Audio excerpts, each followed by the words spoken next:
بسم الله الرحمن الرحيم. എന്തുകൊണ്ടാ ആളുകൾ കൂടി നിൽക്കുന്നതെന്നറിയുമോ?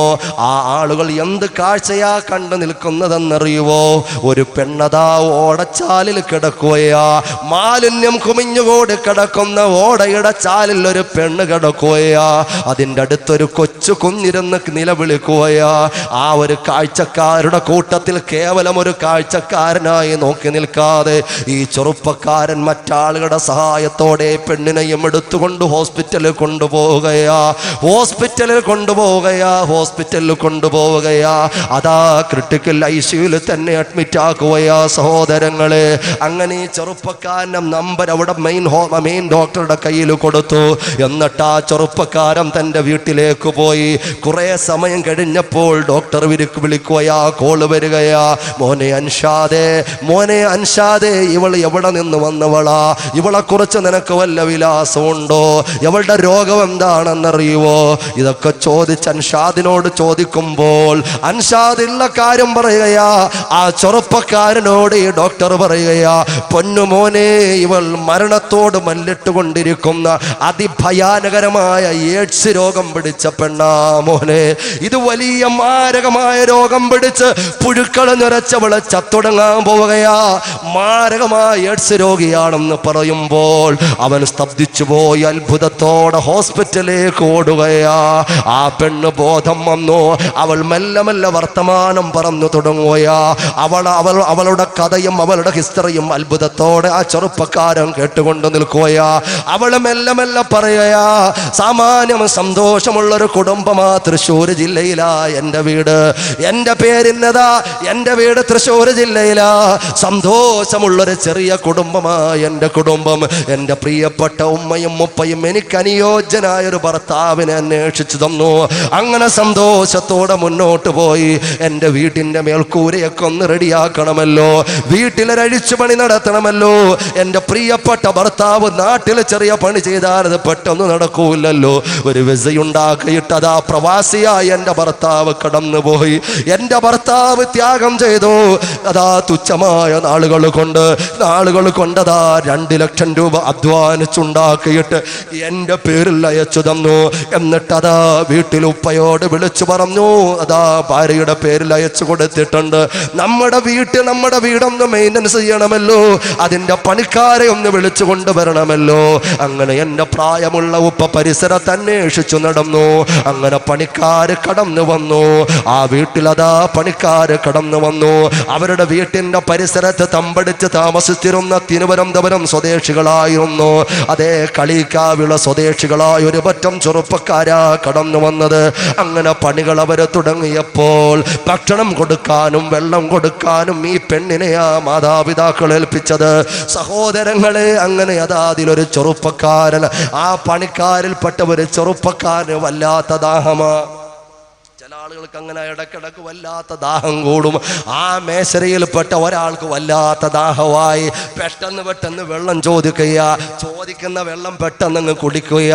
കാരണം അവൾ വെള്ളവും കൊണ്ട് വരുന്നത് കണ്ടാസ്വദിക്കുന്ന ചെറുപ്പക്കാരൻ സുബ്ഹാനല്ലാഹ് എന്തൊക്കെയോ തമാശകൾ പറയുകയാ. ആദ്യം ആ പെണ്ണ് പറയുന്നു, ഞാൻ അവഗണിച്ചു. പിന്നെ ആ ചെറുപ്പക്കാരനുമായിട്ട് ഞാൻ അറിയാതെ ചിരിച്ചുപോയി. പിന്നെ ഞാൻ ഒറ്റപ്പെട്ട് സംസാരിച്ചു പോയി. പിന്നെ എൻ്റെ നമ്പർ കൈമാറിപ്പോയി.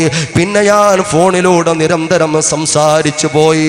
അവസാനം ആ ചെറുപ്പക്കാരിലേക്ക് ഞാൻ അടുത്തു പോയി. ഞാൻ അങ്ങനെ ആ ചെറുപ്പക്കാരുമായി പ്രണയലോകത്ത് വിരാജിക്കുമ്പോൾ ആ ചെറുപ്പക്കാരൻ എന്നോട് പറയുകയാ, നമുക്ക് പോകാം. അതുകൊണ്ട് സ്വൈര്യവിഹാരത്തിൻ്റെ ഒരു ലോകത്തേക്ക് നമുക്ക് പോകാം. ആ 2 ലക്ഷം രൂപയും എൻ്റെ കയ്യിലുണ്ടായിരുന്ന സ്വർണ്ണവും എടുത്തുകൊണ്ട് ആ കാഫിറായ മനുഷ്യരോടൊപ്പം ഞാൻ ഇറങ്ങിപ്പോയി എന്ന് മരണമാസന്നമായി കിടക്കുന്ന അവസ്ഥയിൽ വിതുമ്പിക്കൊണ്ടവൾ പറയുകയാ. സഹോദരങ്ങളെ ചിന്തിക്കണേ. അങ്ങനെയാ പെണ്ണ് പറയുകയാ, അതാ ചെറുപ്പക്കാരനുമൊത്ത് ഞാൻ കടന്നുപോയി. എങ്ങോട്ടാ കടന്നു പോയതെന്നറിയുമോ?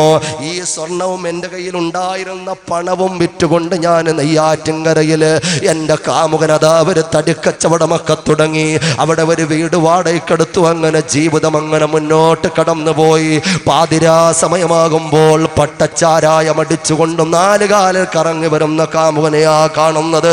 ഇനി എന്തു ചെയ്യാനാ? ആരോട് പറയാനാ? ഇനി തിരിഞ്ഞു നോക്കാൻ പറ്റുമോ? അങ്ങനെ വ്യഭിചാരത്തിലൊരു കുട്ടിയുണ്ടായി.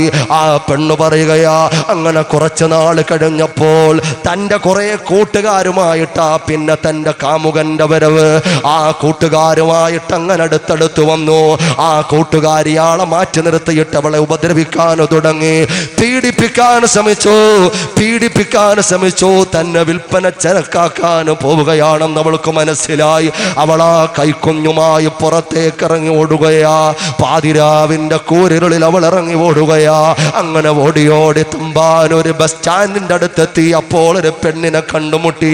ആ പെണ്ണ് അവളോട് പറഞ്ഞു, ഈ പാതിരാ സമയത്ത് ഇങ്ങനെ ഒറ്റക്ക് വിടിരിക്കല്ലേ, ഈ സ്ഥലം വല്ലാത്ത കുഴപ്പമുള്ള സ്ഥലവാ. കാര്യങ്ങളൊക്കെ അന്വേഷിച്ചു. A to Z കാര്യങ്ങൾ ആ പെണ്ണിനോട് പറഞ്ഞു.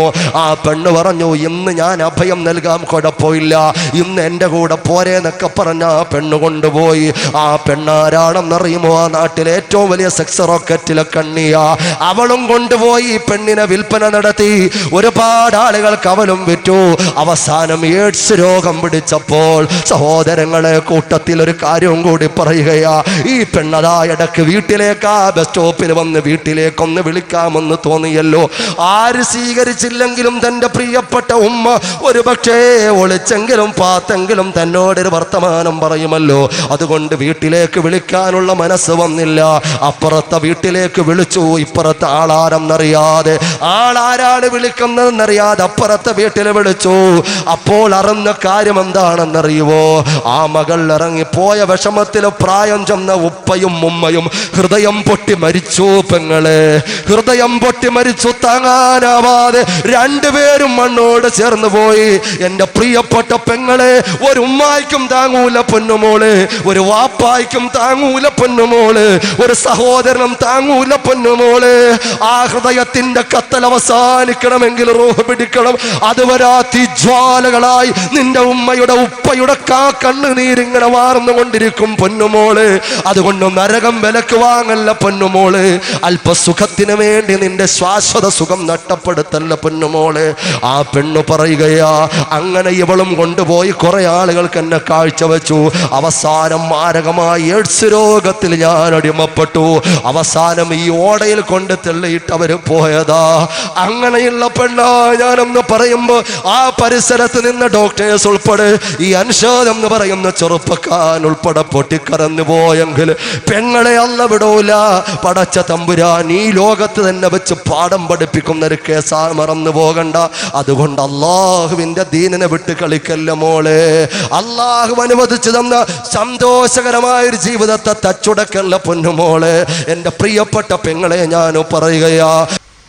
ബിസ്മില്ലാഹിർ റഹ്മാനിർ റഹീം.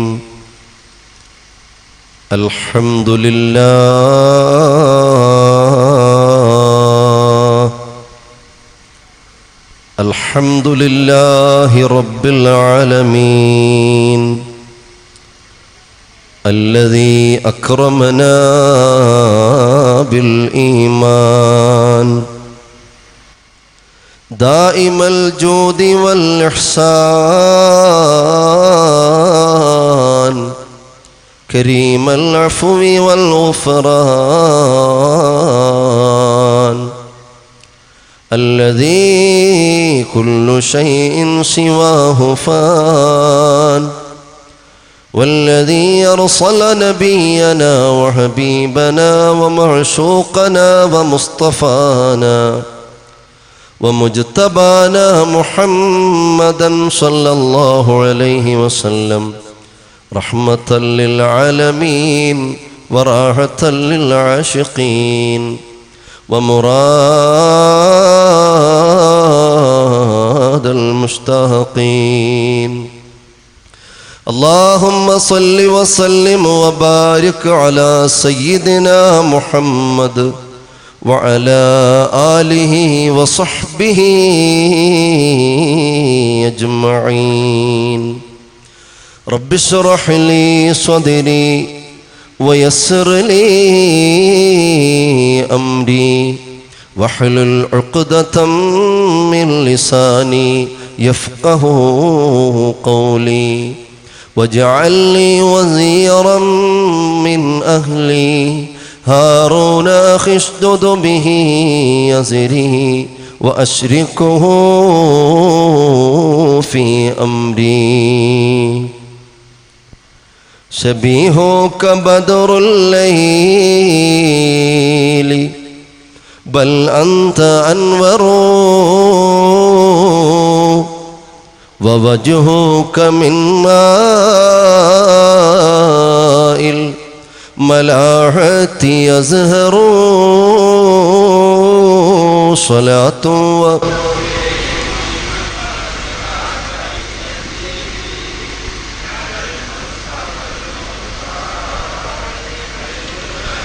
فيا زينة الدنيا ويا غاية المنى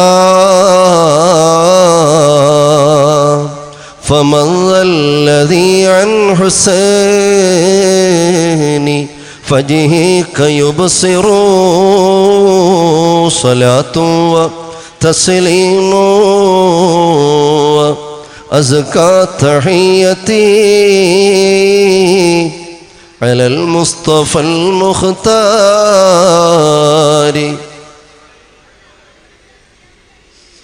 فثلثك كافور وربعك أنبر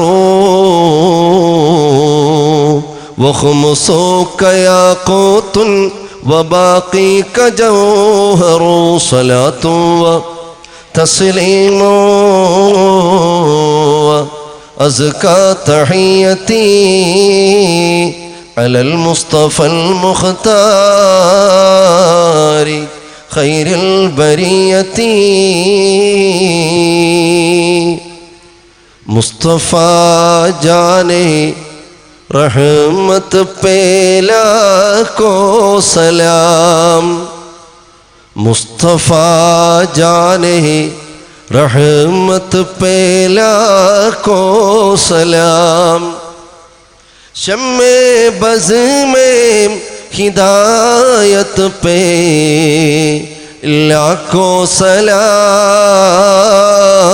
مصطفیٰ جانے رحمت پہ لاکھوں سلام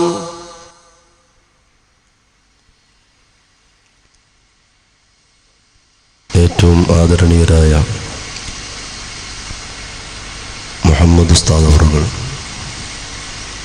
പ്രിയപ്പെട്ട മഹല്ലത്തിൻ്റെ ഖത്തീബ്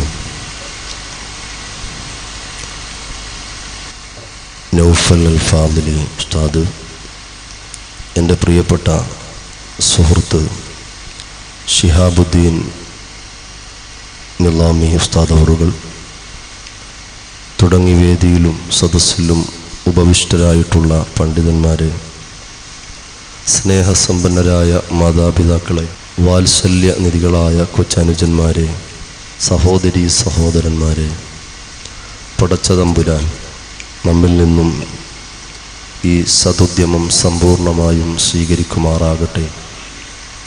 നമ്മിൽ നിന്ന് ഇന്ന് ഈ നിമിഷം വരെ സംഭവിച്ചു പോയ സർവ്വദോഷങ്ങളും പടച്ച തമ്പുരാൻ പുറത്തു മാപ്പാക്കി തരുമാറാകട്ടെ. ശിഷ്ടജീവിതം അള്ളാഹുവിൻ്റെ ഇഷ്ടത്തിലായി ജീവിച്ച് അവൻ്റെ ഇഷ്ടദാസന്മാർ എപ്രകാരമാണോ ഈ ലോകത്ത് നിന്ന് വിട പറയുന്നത് അപ്രകാരം സുന്ദരമായ സ്വർഗത്തിൻ്റെ ചിത്രം കണ്ട് പുഞ്ചിരിച്ചുകൊണ്ട് വിട പറയുന്ന മുത്തഖീങ്ങളിലും സ്വാലിഹീങ്ങളിലും പടച്ച തമ്പുരാൻ പെടുത്തി അനുഗ്രഹിക്കുമാറാകട്ടെ. പ്രിയമുള്ള സഹോദരങ്ങളെ, ദീർഘമായ ഒരാമുഖത്തിലേക്ക് ഞാൻ കടക്കുന്നില്ല. അള്ളാഹുവിൻ്റെ ഇഷ്ടദാസന്മാരായ സ്വാലിഹീങ്ങളെ സ്മരിക്കുന്ന ഒരു സദസ്സും കൂടിയാണ്.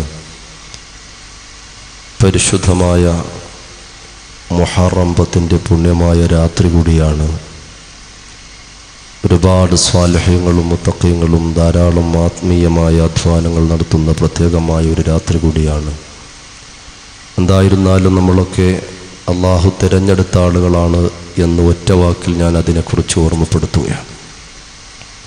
കാരണം ഇതേ സമയം ഏതെങ്കിലുമൊക്കെ കടത്തണ്ണകളുടെ ഓരങ്ങളിലും കടപ്പുറത്തും ഏതെങ്കിലും ടെലിവിഷൻ സംവിധാനത്തിന് മുന്നിലും ലാപ്ടോപ്പിൻ്റെയോ ഡെസ്ക്ടോപ്പിൻ്റെയോ ഐപാഡിൻ്റെയോ മൊബൈലിൻ്റെയോ ഒക്കെ മുമ്പിൽ ഇങ്ങനെ സമയം ചെലവഴിക്കുന്ന ഒരുപാട് ആളുകൾ നമ്മുടെ പരിസരത്തുള്ളപ്പോൾ അള്ളാഹു ഇഷ്ടപ്പെടുന്നൊരു വിജ്ഞാന മജ്‌ലിസിൽ അള്ളാഹുവിൻ്റെ പ്രീതി പ്രതീക്ഷിച്ചുകൊണ്ട് വളരെ ആത്മാർത്ഥമായി ഇവിടെ ഒരുമിച്ച് കൂടുവാൻ കിട്ടിയ ഭാഗ്യം അത് വലിയ ഒരു സൗഭാഗ്യമാണ്. അള്ളാഹു അനുഗ്രഹിക്കുമാറാകട്ടെ.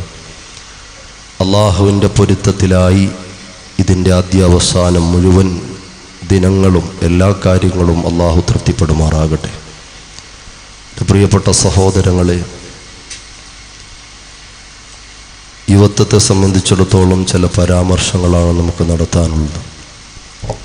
ഞാൻ വളരെ പെട്ടെന്ന് എൻ്റെ കാര്യങ്ങളങ്ങനെ പറഞ്ഞു പോകും. എൻ്റെ മുമ്പിലിരിക്കുന്ന പുരുഷന്മാരോടും പരിസരത്ത് വിനീതനെ വീക്ഷിക്കുന്ന സാഗൂതം വീക്ഷിക്കുന്ന എൻ്റെ പ്രിയപ്പെട്ട സഹോദരിമാരോടും പ്രിയങ്കരായ ഉമ്മമാരോടും പ്രത്യേകം ഓർമ്മപ്പെടുത്താനുള്ളത് വളരെ ശ്രദ്ധയോടുകൂടിയിരിക്കണം. കേവലം ഒന്ന് ആസ്വദിക്കാനോ ശേഷം ഒരു അഭിപ്രായം പറയാനോ അങ്ങനെ ഇന്നത്തെ രാത്രിയോടുകൂടി ഈ അധ്യായം ഇവിടെ പരിസമാപ്തി കുറിക്കാനോ അങ്ങനെ ഒരു നിരർത്ഥമായ ഒരു വാക്കോ കേൾക്കലോ മജ്‌ലിസോ ആയി ഇതിനെ നിങ്ങളും ഞാനും അധപ്പതിക്കരുത് എന്ന് എന്നോടും നിങ്ങളോടും ഓർമ്മപ്പെടുത്തുകയാണ്. പ്രിയമുള്ള സഹോദരങ്ങളെ, പഴയ കാലമല്ല എന്ന് പറയേണ്ട ആവശ്യകതയില്ലാത്ത രൂപത്തിൽ അനുനിമിഷം ലോകത്തിൽ അത്യാധുനികമായ സംവിധാനങ്ങളും സജ്ജീകരണങ്ങളും മനുഷ്യജീവിതത്തെ മുൾമുനയിൽ നിർത്തി മുന്നോട്ടു പോകുന്ന ഒരു സാഹചര്യമാണ്.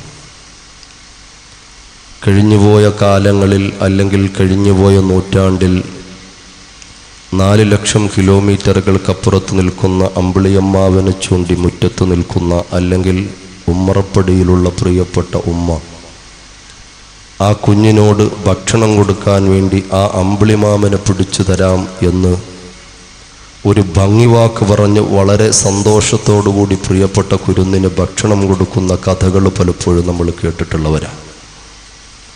എന്നാൽ ആ അമ്പിളിമാമനെയും ചന്ദ്രോപരിതലത്തിലും അതുപോലെ 40 കോടി കിലോമീറ്ററുകൾക്കപ്പുറത്തുള്ള ചൊവ്വാഗ്രഹത്തിൻ്റെ പ്രതലത്തിലും മനുഷ്യൻ കയ്യൊപ്പ് നേടുകയും കിലോമീറ്ററുകൾ കോടാനകോടി പ്രകാശവർഷങ്ങൾക്കകലെയുള്ള ഗോളങ്ങളെ അതിൻ്റെ ചലനങ്ങളെക്കുറിച്ച് മനുഷ്യൻ ഈ ചെറിയ ഭൂമിയിലിരുന്നു കൊണ്ട് നിരീക്ഷിക്കുകയും ചെയ്യുന്ന രൂപത്തിൽ വളരെ സാങ്കേതികമായ വിദ്യകളും ശാസ്ത്രീയമായ വികാസങ്ങളും മനുഷ്യൻ കൈവരിച്ച് മുന്നോട്ടു പോകുന്ന ഈ ഘട്ടത്തിൽ ആഗോളതലത്തിലും നമ്മുടെ രാജ്യവ്യാപകമായും നമ്മുടെ കേരള സംസ്ഥാനത്തിൻ്റെ ചലനങ്ങളൊക്കെ പരിശോധിക്കുമ്പോൾ വലിയ ഒരു വിഭാഗം ആളുകളുടെ അധപ്പതനത്തെക്കുറിച്ച് ആശങ്കാകുലരാവുകയും വലിയ വലിയ സെമിനാറുകളും സിമ്പോസിയങ്ങളും അതിനെ സംബന്ധിച്ചുകൊണ്ട് കൂടുകയും ആ ഒരു തലത്തിലൂടെ ജീവിച്ചു പോകുന്ന ആളുകളെ എങ്ങനെയാണ് നേരിൻ്റെ വഴിയിൽ കൊണ്ടുവരിക എന്ന് ചിന്തിക്കുകയും അടിക്കടി അതിനെക്കുറിച്ചുള്ള കൂടിയാലോചനകളും പുനർവിചിന്തനങ്ങളും നടത്തുന്ന ഒരു സാഹചര്യത്തിലാണ്. ആ തലക്കാർ ആ ടീമുകാരാണ് യൂത്ത്, അതായത് യുവാക്കളാണ്, യുവതികളാണ്. എല്ലാ സംവിധാനങ്ങളും സജ്ജീകരണങ്ങളും എല്ലാ ഉന്നതമായ മനുഷ്യന് മുന്നോട്ട് വളരെ ഹൈ സ്പീഡിൽ ഗമിക്കാൻ കഴിയുന്ന അവൻ്റെ ജീവിതത്തെ കൂടുതൽ മനോഹരമാക്കി തീർക്കുന്ന ശാസ്ത്രീയമായ വികാസങ്ങൾ എൻ്റെ കൈവെള്ളയിൽ ഒതുക്കുന്നതിനോട് കൂടി തന്നെ ധാർമ്മികമായ അധപ്പതനത്തിൻ്റെ പറഞ്ഞാൽ തീരാത്ത ഹൃദയ ഭേദകമാകുന്ന കാഴ്ചകളും വാർത്തകളും വാർത്താ മീഡിയകളിലൂടെ വർത്തമാന പത്രങ്ങളിലൂടെ പരിസരത്തുള്ള ചുവർ ചിത്രങ്ങളിലൂടെ ഛായാചിത്രങ്ങളിലൂടെ നമ്മൾ ദിനംപ്രതി വായിച്ചെടുക്കുകയും മനസ്സിലാക്കിക്കൊണ്ട് മുന്നോട്ട് പോവുകയും ചെയ്യുന്നവരാണ്. എൻ്റെ പ്രിയപ്പെട്ട സഹോദരങ്ങളെ, എടുത്തൊരു പത്രം വായിച്ചപ്പോൾ വളരെ വേദന തോന്നി. ഞാൻ മലബാർ ഭാഗത്തേക്കുള്ള യാത്രയിൽ പത്രത്തിൻ്റെ താള് മറിച്ചപ്പോൾ അതിൻ്റെ 1-ാമത്തെ പേജിൽ കണ്ടത് 9 മാസവും 14 ദിവസവും ഏതൊരു പ്രിയപ്പെട്ട മാതാവിൻ്റെ ഗർഭഗൃഹത്തിലാണോ അവന് കിടക്കാൻ അവകാശം കൊടുത്തത്, തന്നെ താരാട്ട് പാട്ട് കൊടുത്തും അതുപോലെ പാലൂട്ടി കൊടുത്തും ഒരുപാട് സ്നേഹത്തിൻ്റെ വിധാനങ്ങളെ സന്തോഷത്തോടെ നെഞ്ചോട് ചേർത്ത് പിടിച്ച് വളർത്തി വലുതാക്കിയ പ്രിയപ്പെട്ട പൊന്നുമകൻ നിസാര വിഷയത്തിന് തൻ്റെ പ്രിയപ്പെട്ട മാതാവിനെ അറുങ്കുല ചെയ്തു എന്നുള്ള വാർത്ത പത്രത്തിൻ്റെ 1-ാമത്തെ പേജിൽ വളരെ ഹൃദയ നൊമ്പരത്തോടെ ഞാൻ വായിച്ചു. എന്നിട്ട് അതേ പത്രത്തിൻ്റെ 1-2 താളുകൾ മറിച്ചപ്പോൾ അതേ ദിവസം അതേ പത്രത്തിൻ്റെ 3-ാമത്തെയോ 4-ാമത്തെയോ പേജ് നിരീക്ഷിക്കുമ്പോൾ തനിക്ക് വേണ്ടി ഒരുപാട് ത്യാഗം ചെയ്ത് അധ്വാനത്തിൻ്റെ പർവ്വങ്ങൾ പേറി പാടത്തും പറമ്പിലും ഉൾപ്പെടെ കടപ്പുറത്തും അതുപോലെ കടലിലെ അലമാലകളോട് മല്ലിട്ട് പ്രിയപ്പെട്ട മക്കൾക്ക് വേണ്ടി അന്നമന്വേഷിക്കാൻ പോയി പാതിരാ സമയത്ത് വീട്ടിലേക്ക് കടന്നു വരുമ്പോൾ തൻ്റെ പ്രിയപ്പെട്ട കുഞ്ഞു തൊട്ടിലിൽ ഉറങ്ങുന്ന സമയം തൻ്റെ പ്രിയപ്പെട്ട പ്രാണപ്രയസിയോട് സഹധർമ്മിണിയോട് ഭാര്യയോട് ആ കടന്നു വരുന്ന സഹോദരൻ ചോദിക്കുക, നമ്മുടെ കുഞ്ഞെവിടെയാ?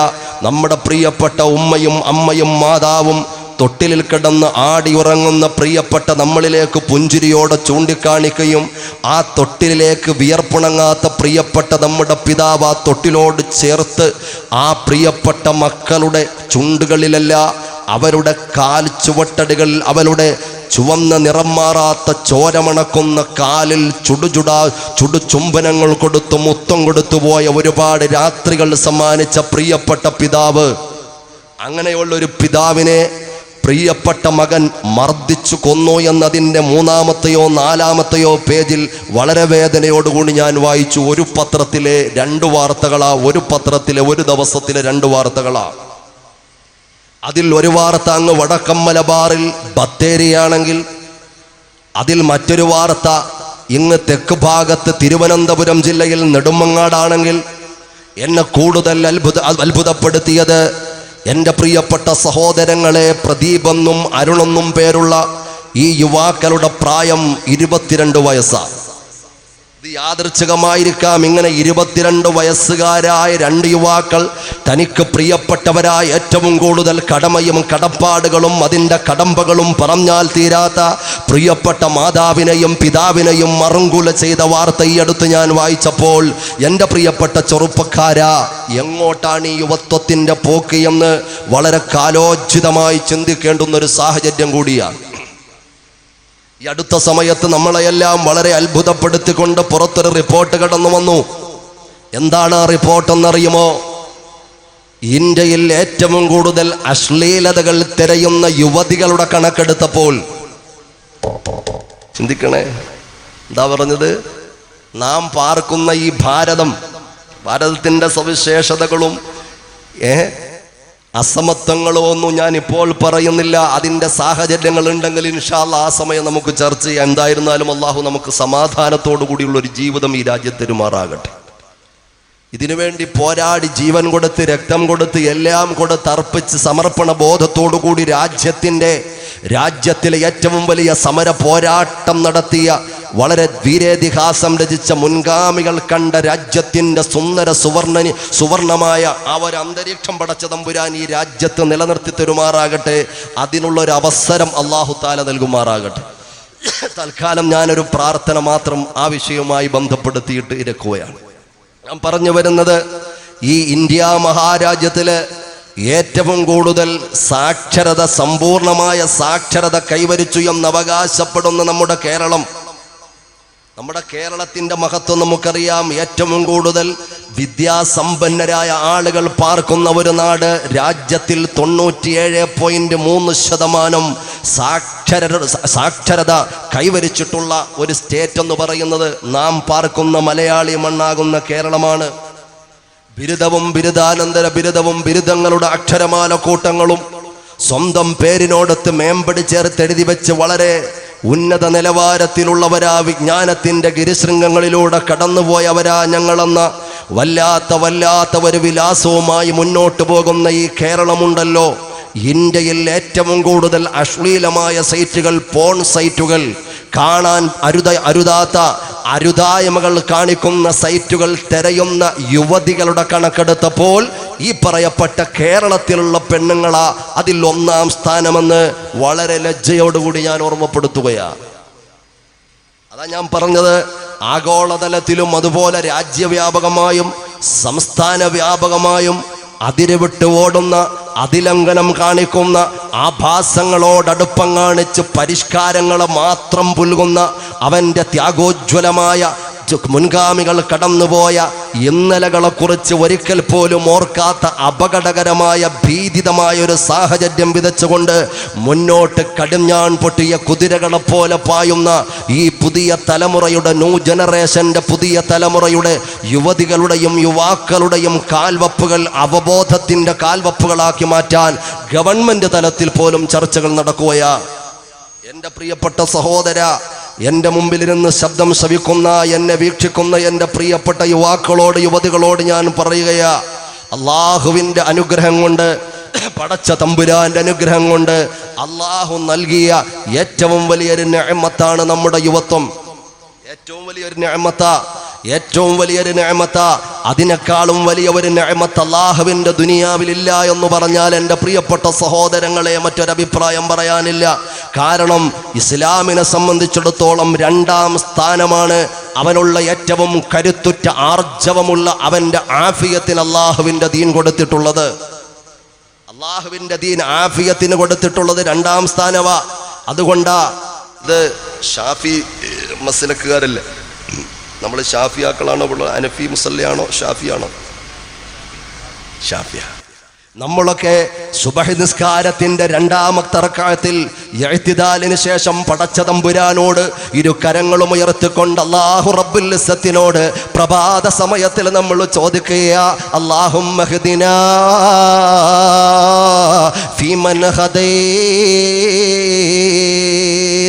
അല്ലാഹുവേ നീ സന്മാർഗം ചൊരിച്ചു കൊടുത്ത സച്ചിതരിൽ ഞങ്ങളെ പെടുത്തണേ അല്ലാ. ഹിദായത്ത് കിട്ടിയവരിൽ ഞങ്ങളെ പെടുത്തണേ അല്ലാ. ഹിദായത്ത് പടച്ച തമ്പുരാനോട് ഏറ്റവും പ്രധാനപ്പെട്ട സുബഹി നിസ്കാരത്തിൽ തന്നെ അല്ലാഹുവോട് ചോദിച്ചിട്ട്, ഹിദായത്ത് ചോദിച്ചിട്ട് 2ാമത് ചോദിക്കുന്ന ചോദ്യം ഏതാണെന്നറിയുമോ? വഅഫിനാ ഫീമൻ ആഫൈത, അല്ലാഹുവേ ഹിദായത്ത് മാത്രം കൊണ്ട് ഞങ്ങൾക്ക് കാര്യമില്ലല്ലോ തമ്പുരാന്. നീ നൽകിയ ഹിദായത്ത് കൊണ്ട് നിനക്ക് വേണ്ടി സ്രാട്ടാംഗം ഉൾപ്പെടെയുള്ള ആരാധനാ കർമ്മങ്ങൾ ചെയ്യാൻ ഞങ്ങൾക്ക് ആരോഗ്യം നൽകണേ അല്ലാ, ഞങ്ങൾക്ക് ആഫിയത്ത് നൽകണേ അല്ലാ, ഞങ്ങൾക്ക് ശരീരത്തിന് സുഖം നൽകണേ അല്ലാ. ഹിദായത്ത് കഴിഞ്ഞാൽ പടച്ച തമ്പുരാന് നൽകുന്ന വലിയ നിഅമത്താ ആഫിയത്ത്. മറന്നു പോകണ്ട. എൻ്റെ മുമ്പിലുള്ള ചെറുപ്പക്കാരോട്, പരിസരത്തുള്ള പ്രിയപ്പെട്ട പെങ്ങന്മാരോട് പറയുകയാ, എന്തിനാ പടച്ച തമ്പുരാന് കരുത്തുറ്റ യുവത്വം തന്നിട്ടുള്ളത്? എന്തിനാ അല്ലാഹു ആർജവമുള്ള യുവത്വം തന്നതെന്തിനാ? പ്രിയപ്പെട്ട പെങ്ങളെ, നിന്റെ മധുര 17ന്റെ തുടിതുടുപ്പ് കാണുമ്പോ നീ അഹങ്കാരത്തോടെ കാമുകനായി ക്യാമ്പസിൽ കൈകോർത്ത് പിടിച്ച് കറങ്ങി നടക്കാനല്ല. പൊന്നു പെങ്ങളെ, കടന്നുപോയ ഒരുപാട് മഹതിമാരുണ്ട്, നിനക്ക് വഴി കാണിച്ചു തന്ന ഒരുപാട് സത്വൃത്തരായ പെണ്ണുങ്ങളുണ്ട്, സ്വർഗത്തിലെ തമ്പുരാട്ടിമാരുണ്ട്. അവരെ കുറിച്ച് ചിന്തിക്കാനാ. അവരും വിജ്ഞാനം സമ്പാദിച്ചവരാ, അവരും ദുനിയാവിൽ വിലാസമുണ്ടാക്കിയവരാ. ഒരു ബിരുദം നിന്റെ തോളിലേക്ക് വന്ന് കയറുമ്പോൾ നിന്റെ തോളിൽ കിടന്ന തട്ടം പോലും ഇല്ലല്ലോ പ്രിയപ്പെട്ട പെങ്ങളെ. 10ാം ക്ലാസ് കിടന്ന് +1 അഡ്മിഷൻ കിട്ടുമ്പോൾ തലയിട്ടിരുന്ന തട്ടം തോളിലേക്ക് വീഴുന്ന പെങ്ങളെ, ഒരൽപ്പം വിദ്യാസമ്പന്നയാകാൻ മുന്നോട്ട് കടന്നു പോകുമ്പോൾ നിനക്ക് പിന്നെ തട്ടത്തോട് തലമറക്കുന്നതിനോട് ഇസ്ലാമിക വേഷവിധാനത്തോട് നിനക്ക് പുച്ഛവാ. എൻ്റെ പ്രിയപ്പെട്ട പെങ്ങളെ, ആലോചിച്ചു നോക്ക് പ്രിയപ്പെട്ട പെങ്ങളെ. എൻ്റെ മുമ്പിലുള്ള ചെറുപ്പക്കാരാ, എൻ്റെ ശബ്ദം ശ്രവിക്കുന്ന പ്രിയപ്പെട്ട യുവാക്കളെ, ചിന്തിക്കണേ. എന്തിനാ പൊന്നുമോനെ അല്ലാഹു യുവത്വം തന്നത്? അടിച്ചു പൊളിക്കാനല്ല, അല്ലാഹുവിനെ വെല്ലുവിളിക്കാനല്ല, ആഭാസത്തരങ്ങളോടടുപ്പം കാണിക്കാനല്ല. അല്ലാഹുവിൻ്റെ വിളിയാളം കേൾക്കുമ്പോൾ പരിസരത്തുള്ള പള്ളികളിൽ നിന്ന് അസ്സലാത്തു ഖൈറും മിനന്നൗം, അല്ലാഹുവിൻ്റെ വിളിയാളം കേൾക്കുമ്പോൾ ഒന്നെങ്കിൽ സുഖമായി മൂടി പുതച്ചുറങ്ങുകയാ, അല്ലെങ്കിൽ നീ എഴുന്നേറ്റുകൊണ്ട് കടന്നു പോവുകയാ. എവിടെയാ കടന്നു പോകുന്നതെന്നറിയുമോ? പള്ളിയിലേക്ക് ജമാഅത്തായി സുബഹി നിസ്കരിക്കാനല്ല, അവൻ പോകുന്നത് ഏതെങ്കിലും ഹെൽത്ത് ക്ലബിലേക്കാ, ജിംനേഷ്യത്തിലേക്കാ, അവന്റെ മസിൽ പവറുകൾ നന്നാക്കാൻ വേണ്ടി പോവുകയാ. കുറെ ചെറുപ്പക്കാർ അവസ്ഥ എന്താ? അവരുടെ ജീവിതമെന്ന് മനോഹരമായ ഒരു സാഹചര്യം. അള്ളാഹു സ്വർഗം സമ്പാദിക്കാൻ തന്ന യുവത്വമുണ്ടല്ലോ, അള്ളാഹു സ്വർഗം സമ്പാദിക്കാൻ തന്ന യുവത്വമുണ്ടല്ലോ. ഈ യുവത്വം പടച്ച തമ്പുരാന്റെ പൊരുത്തത്തിലായി വിനിയോഗിക്കുമ്പോഴാ അസ്രായീൽ അലൈഹിസ്സലാത്തു വസ്സലാമിനെ നല്ലതുപോലെ കാണാൻ പറ്റുക. പറഞ്ഞത് വളരെ ശ്രദ്ധിച്ചൊന്ന് കേൾക്കണേ.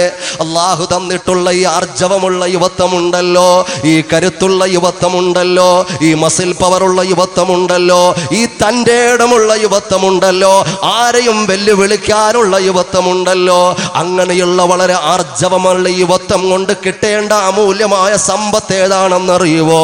ദുനിയാവിൽ വലിയ ഒരു ആഭാസത്തരത്തിന്റെ വിലാസമല്ല, ഖാബിദുൽ അർവാഹ് മലക്ക് അസ്രായീൽ അലൈഹിസ്സലാത്തു വസ്സലാം. ആളിനെ പരിചയമില്ലാന്ന് തോന്നുന്നു. ആര് വരാന്ന് പറഞ്ഞിട്ട് പറ്റിച്ചാലും 100% വരുന്ന ആളിന്റെ പേരാ പറഞ്ഞത്. ഖാബിദുൽ അർവാഹ് മലക്ക് അസ്രായീൽ അലൈഹിസ്സലാത്തു വസ്സലാം കടന്നു വരുമ്പോൾ ആ അസ്രായീലിന്റെ പിടുത്തത്തിലേക്ക് ചെല്ലുമ്പോൾ നല്ല രൂപത്തിൽ അസ്രായീലിനെ കാണണമോ ചെറുപ്പക്കാരാ? അള്ളാഹുവിന്റെ പൊരുത്തത്തിലായി മരിക്കണമോ? ഇത് പറയുമ്പോ പല യുവാക്കളും ചിന്തിക്കുക, എൻ്റെ പരിസരത്തുള്ള പല യുവതികളും ചിന്തിക്കുക, ഞങ്ങളോടിങ്ങനൊന്നും പറയണ്ട, ഞങ്ങൾ ഒരുപാട് പ്രഭാഷണങ്ങൾ കേൾക്കുന്നവരാ, ഞങ്ങൾ ഒരുപാട് പ്രഭാഷണങ്ങളുടെ CD-കൾ സേവ് ചെയ്തിട്ടുള്ളവരാ, ഞങ്ങൾ ഒരുപാട് പ്രഭാഷണങ്ങളുടെ ക്ലിപ്പുകളിൽ ഞങ്ങളുടെ മൊബൈലുകൾ സൂക്ഷിച്ചിട്ടുള്ളവരാ, ഞങ്ങൾ ദിനംപ്രതി പ്രഭാഷണങ്ങൾ കേൾക്കുന്നവരാ. ഞങ്ങൾക്ക് ഇതൊന്നും കേൾക്കണ്ട, ഞങ്ങൾ ഇപ്പോഴെങ്ങും മരിക്കൂല്ലല്ലോ. മധുര 17-കാരിയായ തുടിതുടിപ്പുള്ള പെണ്ണെ, നീ ചിന്തിക്കുന്നത് നീ ഇപ്പോഴെങ്ങും മരിക്കൂല്ലെന്ന്. നിന്റെ യുവത്വം ഇനിയും ഒരുപാട് കാലം അരങ്ങ് തകർക്കാനുള്ളതെന്ന് എൻ്റെ പ്രിയപ്പെട്ട ചെറുപ്പക്കാരാ, നീയും ചിന്തിക്കുന്നതെന്താ പൊന്നുമോനെ? ഉസ്താദേ, സംഭവം ശരിയാ, പ്രഭാഷണങ്ങളൊക്കെ ഞങ്ങളും കേൾക്കുന്നവരാ, പക്ഷേ 20 വയസ്സും 25ഉം 30ഉം വയസ്സുള്ള ഞങ്ങളിപ്പോ മരിക്കുകയോ? ഞങ്ങളിപ്പോ മരിക്കുവോ? എന്ത് വർത്തമാനമായി പറയുന്നത്? ഞങ്ങൾ പെണ്ണ് കെട്ടാനുണ്ടല്ലോ, കുട്ടികൾ ഉണ്ടാകാനുണ്ടല്ലോ, ഞങ്ങൾ തൊഴിൽ മേഖലകളുമായി ബന്ധപ്പെട്ട് മുന്നോട്ട് കടന്നു പോകാനുണ്ടല്ലോ. ഞങ്ങളിപ്പോ മരിക്കുകയോ? ഞങ്ങൾ മരിക്കൂല എന്ന് ഞങ്ങൾക്ക് അഭിപ്രായമില്ല, പക്ഷേ ഞങ്ങൾ ഇപ്പൊ മരിക്കോ ഉസ്താദേ എന്ന് ചിന്തിക്കുന്ന ആളുകളോട് ഞാനൊരൊറ്റ കാര്യം പറയട്ടെയോ? എൻ്റെ നാട്ടിൻ്റെ പരിസരത്ത് ഏതാണ്ട് 6-7 കിലോമീറ്ററുകൾക്കപ്പുറത്ത് എൻ്റെ പ്രിയപ്പെട്ട സഹോദരങ്ങളെ, കാരാളിമുക്കെന്ന് പറയുന്നൊരു പ്രദേശമുണ്ട്. അവിടെ ഒരു കല്യാണത്തിന് പങ്കെടുക്കാൻ വേണ്ടി ഒരു ചെറുപ്പക്കാരൻ തിരുവനന്തപുരം റെയിൽവേ സ്റ്റേഷനിൽ തമ്പാനൂർ റെയിൽവേ സ്റ്റേഷനിൽ നിന്ന് ടിക്കറ്റ് എടുത്തു. തമ്പാനൂർ റെയിൽവേ സ്റ്റേഷനിൽ നിന്ന് ടിക്കറ്റ് എടുത്തു. അയാൾ ട്രെയിനിൽ കയറുകയാ. 2-2.5 മണിക്കൂർ സഞ്ചരിച്ചാലെത്തുന്ന സ്ഥലമാണ് കരുനാഗപ്പള്ളി എന്ന് പറയുന്ന സ്റ്റോപ്പ്. നിങ്ങൾക്കറിയാം, ദൂരെയൊന്നുമല്ലല്ലോ. ആ കരുനാഗപ്പള്ളിയിലെത്തുമ്പോൾ 2-2.5 മണിക്കൂർ യാത്ര ചെയ്താലെത്തുന്ന കരുനാഗപ്പള്ളിയിൽ ഇറങ്ങി കല്യാണത്തിന് പങ്കെടുക്കാൻ വളരെ സന്തോഷകരമായിട്ടിരിക്കുന്ന ചെറുപ്പക്കാരൻ അവിടെ ഇറങ്ങുന്നില്ല. കരുനാഗപ്പള്ളിയിൽ നിർത്തിയിട്ട ട്രെയിനിൽ ഇറങ്ങുന്നില്ല. ആ ട്രെയിന് മുന്നോട്ട് പോയി കായംകുളം കിടന്നു, ആ ട്രെയിന് ഹരിപ്പാട് കിടന്നു. അത് മുന്നോട്ട് പോയി എറണാകുളവും തൃശ്ശൂരും ഷൊർണൂരും മലപ്പുറവും കോഴിക്കോടും കണ്ണൂരും കാസർഗോഡും അവസാനം മംഗലാപുരത്ത് ആ ട്രെയിൻ എത്തുമ്പോൾ ഒരു പകൽ മുഴുവനും ഒരു രാവിന്റെ അല്പവും സഞ്ചരിച്ചുകൊണ്ട് മംഗലാപുരത്തെ അവസാനത്തെ സ്റ്റോപ്പിൽ ആ ട്രെയിൻ എത്തുമ്പോൾ എല്ലാ ആളുകളും ഇറങ്ങി പുറത്തേക്ക് പോയപ്പോൾ ഒരു ചെറുപ്പക്കാരൻ മാത്രം അത് ക്ലീൻ ചെയ്യാൻ വന്ന ആളുകളുടെ കണ്ണിൽ പെടുകയാ. ഒരു ചെറുപ്പക്കാരൻ അങ്ങനെ ചാരിയിരുന്ന് ഉറങ്ങുന്നത് പോലെ ഇരിക്കുകയാ. അവരോട് ചെന്ന് തട്ടി വിളിച്ച് മുട്ടി വിളിച്ചുകൊണ്ട് പറയുകയാ, എന്തുറക്കമാടാ പൊന്നുമോനെ, സ്റ്റോപ്പ് എത്തിയല്ലോ, എല്ലാവരും ഇറങ്ങിപ്പോയല്ലോ, അവസാനത്തെ സ്റ്റോപ്പാണല്ലോ, എന്തിരുത്തമാ. എൻ്റെ പ്രിയപ്പെട്ട ചെറുപ്പക്കാരാ, പൊന്നുമോനെ, വളരെ ഗൗരവത്തിലൊന്ന് ആലോചിക്കണേ. മുട്ടി വിളിക്കുമ്പോൾ അനക്കമില്ല, തട്ടി വിളിക്കുന്നു, പിടിച്ചു കുലുക്കി നോക്കുന്നു. ഇന്നാ ലില്ലാഹി വ ഇന്നാ ഇലൈഹി റാജിഊൻ. അല്ലാഹു ആ ചെറിയ യാത്രയിൽ വലിയ ഒരു യാത്രയ്ക്ക് കൊണ്ടുപോയി ചെറുപ്പക്കാരാ. അസ്രായീൽ കൊണ്ടുപോയി പൊന്നുമോനെ. ഏത് യാത്രയിലാണെന്നറിയുന്നില്ലല്ലോ, ഏത് അപകടത്തിലാണെന്നറിയുന്നില്ലല്ലോ. അറിയുമല്ലോ. ഇവിടെ തന്നെ കുറച്ച് നാളുകൾക്ക് മുമ്പ് ഒരു പണ്ഡിതൻ അതാ ആക്സിഡന്റിൽപ്പെട്ട് അദ്ദേഹത്തിന്റെ ആണ്ടിലാണോ അദ്ദേഹത്തിന്റെ അനുസ്മരണത്തിൽ ഞാൻ വന്ന് ആറാട്ടുപുഴയിൽ പ്രഭാഷണം നടത്തിയ ഞാൻ ഓർക്കുകയാ. അങ്ങനെ എത്ര ചെറുപ്പക്കാരാ മരണത്തോട് അടുത്തു പോയത്. അല്ലാഹുവേ, ഞങ്ങളിൽ നിന്നും മരണപ്പെട്ടു പോയ മുഴുവൻ ആളുകൾക്കും ഖബറിൽ സന്തോഷം നൽകണേ അല്ലാ. ഒന്ന് കേൾക്കണേ സഹോദരങ്ങളെ, കല്യാണക്കുപ്പായം ഇട്ടുകൊണ്ട് കടന്നു പോയത് ഖബറിലേക്കാണെങ്കിൽ തൻ്റെ നാട്ടിൽ നിന്നും മംഗലാപുരത്തേക്ക് അതാ കടന്നു വന്നു ആംബുലൻസിൽ കയറ്റുമ്പോൾ ഒരു രാവും കുറച്ച് പകലും സഞ്ചരിച്ചത് മയ്യിത്തല്ലയോ സഹോദരങ്ങളെ? ആലോചിച്ചു നോക്ക്. ആ ചെറുപ്പക്കാരൻ എപ്പോഴാ മരിച്ചിട്ടുണ്ടാവുക? ആ ചെറുപ്പക്കാരൻ എപ്പോഴാ റൂഹ് പിരിഞ്ഞിട്ടുണ്ടാവുക? കരുനാഗപ്പള്ളി എന്ന് പറയുന്ന സ്റ്റോപ്പ് എത്തുന്നതിന് മുമ്പ് മരിച്ചിട്ടുണ്ടാകണം. അല്ലെങ്കിൽ കരുനാഗപ്പള്ളിയിൽ അയാൾ ഇറങ്ങുമായിരുന്നു, അതിനു മുമ്പ് റൂഹ് പിടിച്ചിട്ടുണ്ടാകണം. പിന്നെ സഞ്ചരിച്ചത് മുഴുവനും മയ്യിത്താ പൊന്നുമോന്, പിന്നെ സഞ്ചരിച്ചത് മുഴുവനും മയ്യിത്താടാ ചെറുപ്പക്കാരാ. വീട്ടിലേക്ക് കടന്നു വരുമ്പോൾ അതാ മംഗലാപുരത്ത് നിന്ന് തന്നെ ആംബുലൻസിലുള്ള പ്രിയപ്പെട്ട വീട്ടുകാരോട് വിളിച്ചു പറയുകയാ, അവരെ കുടുംബത്തിനോട് വിളിച്ചു പറയുകയാ, ഈ മയ്യത്തിന്റെ അവസ്ഥ വല്ലാത്ത അവസ്ഥയാ. കാരണം ഈ മയ്യത്ത് കാറ്റും പൊടിയും വെയിലുമൊക്കെ കൊണ്ടിട്ട് ഈ മയ്യത്തിൽ നിന്ന് വല്ലാത്ത ഗന്ധം വരികയാ. അതുകൊണ്ട് ആരെയും കാണിക്കാൻ സാധ്യമല്ല. എപ്പോഴാ മയ്യത്ത് അവിടെ എത്തുന്നത്? അതുകൊണ്ട് നേരെ അങ്ങ് പള്ളിയിലേക്കാ പോകുന്നത്. പെട്ടെന്ന് തന്നെ ഖബറടക്കാനുള്ള സംവിധാനം ചെയ്യണമെന്ന് പറയുമ്പോൾ എൻ്റെ പ്രിയപ്പെട്ട സഹോദര ചിന്തിച്ചു നോക്ക്. പാതിരാ 2 മണി സമയത്ത് അവിടെ ചെല്ലുകയാ ആംബുലൻസ്. തൻ്റെ രാവുകളെ പകലാക്കി തന്ന പ്രിയപ്പെട്ട പ്രാണപ്രേയസിയുണ്ടല്ലോ, ഭാര്യയുണ്ടല്ലോ, സഹധർമ്മിണിയുണ്ടല്ലോ, ആ ഭാര്യയെ പോലും ഒരു വട്ടമൊന്നും കാണിക്കാൻ പറ്റിയില്ല പൊന്നുമോനെ. ആ 2 മണി സമയത്ത് ആ പച്ചമണ്ണിൽ താഴ്ത്തി വെച്ചതാ. കല്യാണത്തിന് വേണ്ടി ഒരുങ്ങി പുറപ്പെട്ട ചെറുപ്പക്കാരനാ. ഇത്രയും വിലാസമേ ഉള്ളു പൊന്നുമോനെ. ഈ യുവത്വം കൊണ്ടൊരുപാട് സമ്പാദിക്കാനുണ്ടടാ. നീ കണ്ണടഞ്ഞെന്ന് കേൾക്കുമ്പോൾ കണ്ണ് നിറയാൻ ഒരു കൂട്ടം ആളുകൾ നിന്റെ പിന്നിൽ വേണം. എന്താ പറഞ്ഞത്? നീ മരിച്ചെന്ന് കേൾക്കുമ്പോ അൽഹംദുലില്ലാ, ആ കാലം പോയി കിട്ടിയല്ലോ.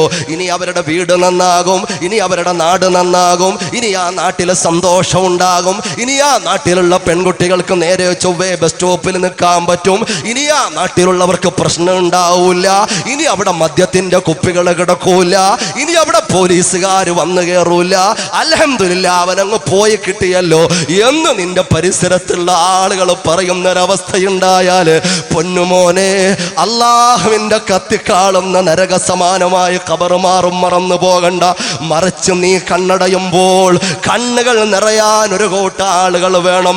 അള്ളാഹുവേ, ആ ചെറുപ്പക്കാരന് നല്ല ചെറുപ്പക്കാരനാ, നീ അവനെ കൊണ്ടുപോയല്ലോ അല്ലാ എന്ന ആളുകളുടെ ഹൃദയം പൊട്ടുന്ന നല്ല സന്തോഷകരമായ യുവത്വം സമ്മാനിക്കാൻ എന്തുകൊണ്ട് കഴിയുന്നില്ലടാ? ഇവിടെ ജീവിക്കാൻ വന്നവരല്ല നമ്മള്, ഇവിടെ അടിച്ചു പൊളിക്കാൻ വന്നവരല്ല നമ്മള്. ഞാൻ പറഞ്ഞത് അള്ളാഹുവിന്റെ പൊരുത്തത്തിൽ യുവത്വം അള്ളാഹുവിന്റെ പൊരുത്തത്തിൽ വിനിയോഗിക്കുന്നത് കൊണ്ട് നല്ലൊരു മരണം നമുക്ക് കിട്ടേണ്ടത്, അതുപോലെ സന്തോഷത്തോടെ ഖബറിൽ കിടക്കേണ്ടത്, അതുപോലെ പരലോകത്തേക്ക് കടന്നു ചെല്ലുമ്പോൾ അള്ളാഹിന്റെ ഹബീബായ പ്രവാചകർ മുഹമ്മദ് മുസ്തഫ ഇത് തൃക്കുന്നപ്പോൾ തന്നെയാണോ? എന്താ സ്ഥല പതിയാങ്കര തന്നെയാണോ? നല്ല ആവേശത്തോടെ സ്വലാത്തൊക്കെ ചെല്ലും എന്നെനിക്ക് ആത്മവിശ്വാസം ഉണ്ടായിരുന്നു. എന്നാലും അതിന് കളങ്കം വന്നിട്ടില്ല, പ്രതീക്ഷയുണ്ട്. മുഹമ്മദ് മുസ്തഫ സല്ലല്ലാഹു അൽഹംദുലില്ലാ. നല്ല അഹ്ലുസുന്നത്തി വൽ ജമാഅത്തിന്റെ പാരമ്പര്യമുള്ള നാട് അല്ലാഹു തആല നിലനിർത്തി തരട്ടെ. അള്ളാഹു നിലനിർത്തി തരട്ടെ. ഐക്യത്തോടെ സുന്നത്തി ജമാഅത്തിന്റെ പ്ലാറ്റ്ഫോമിൽ ഉറച്ചു നിന്ന് മുന്നേറാനുള്ള വലിയ തൗഫീഖ് അള്ളാഹു നൽകുമാറാകട്ടെ. അൽഹംദുലില്ലാ. അതുകൊണ്ട്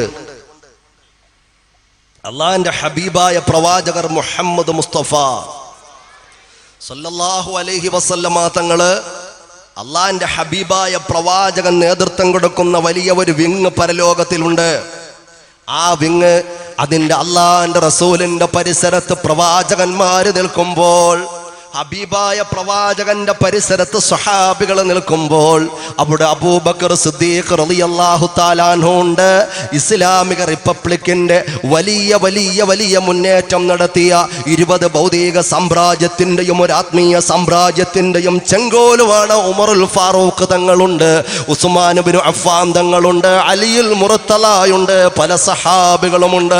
എൻ്റെ പ്രിയപ്പെട്ട ചെറുപ്പക്കാരാ, അവരുടെ യുവത്വം അതിമനോഹരമായി പടച്ച പടച്ചവന്റെ ദീനിന് വേണ്ടി അവർ വിനിയോഗിച്ചപ്പോൾ അള്ളാഹുവിന്റെ റസൂലിന്റെ സ്വർഗസമാനമായ പരിമളമൂറുന്ന പരിസരത്ത് അവർക്ക് നിൽക്കാനുള്ള ഭാഗം കിട്ടുമ്പോൾ പൊന്നുമോനെ, ആ പരലോകത്ത് വല്ലാഖിറത്തു ഖൈറും വ അബ്ഖാ,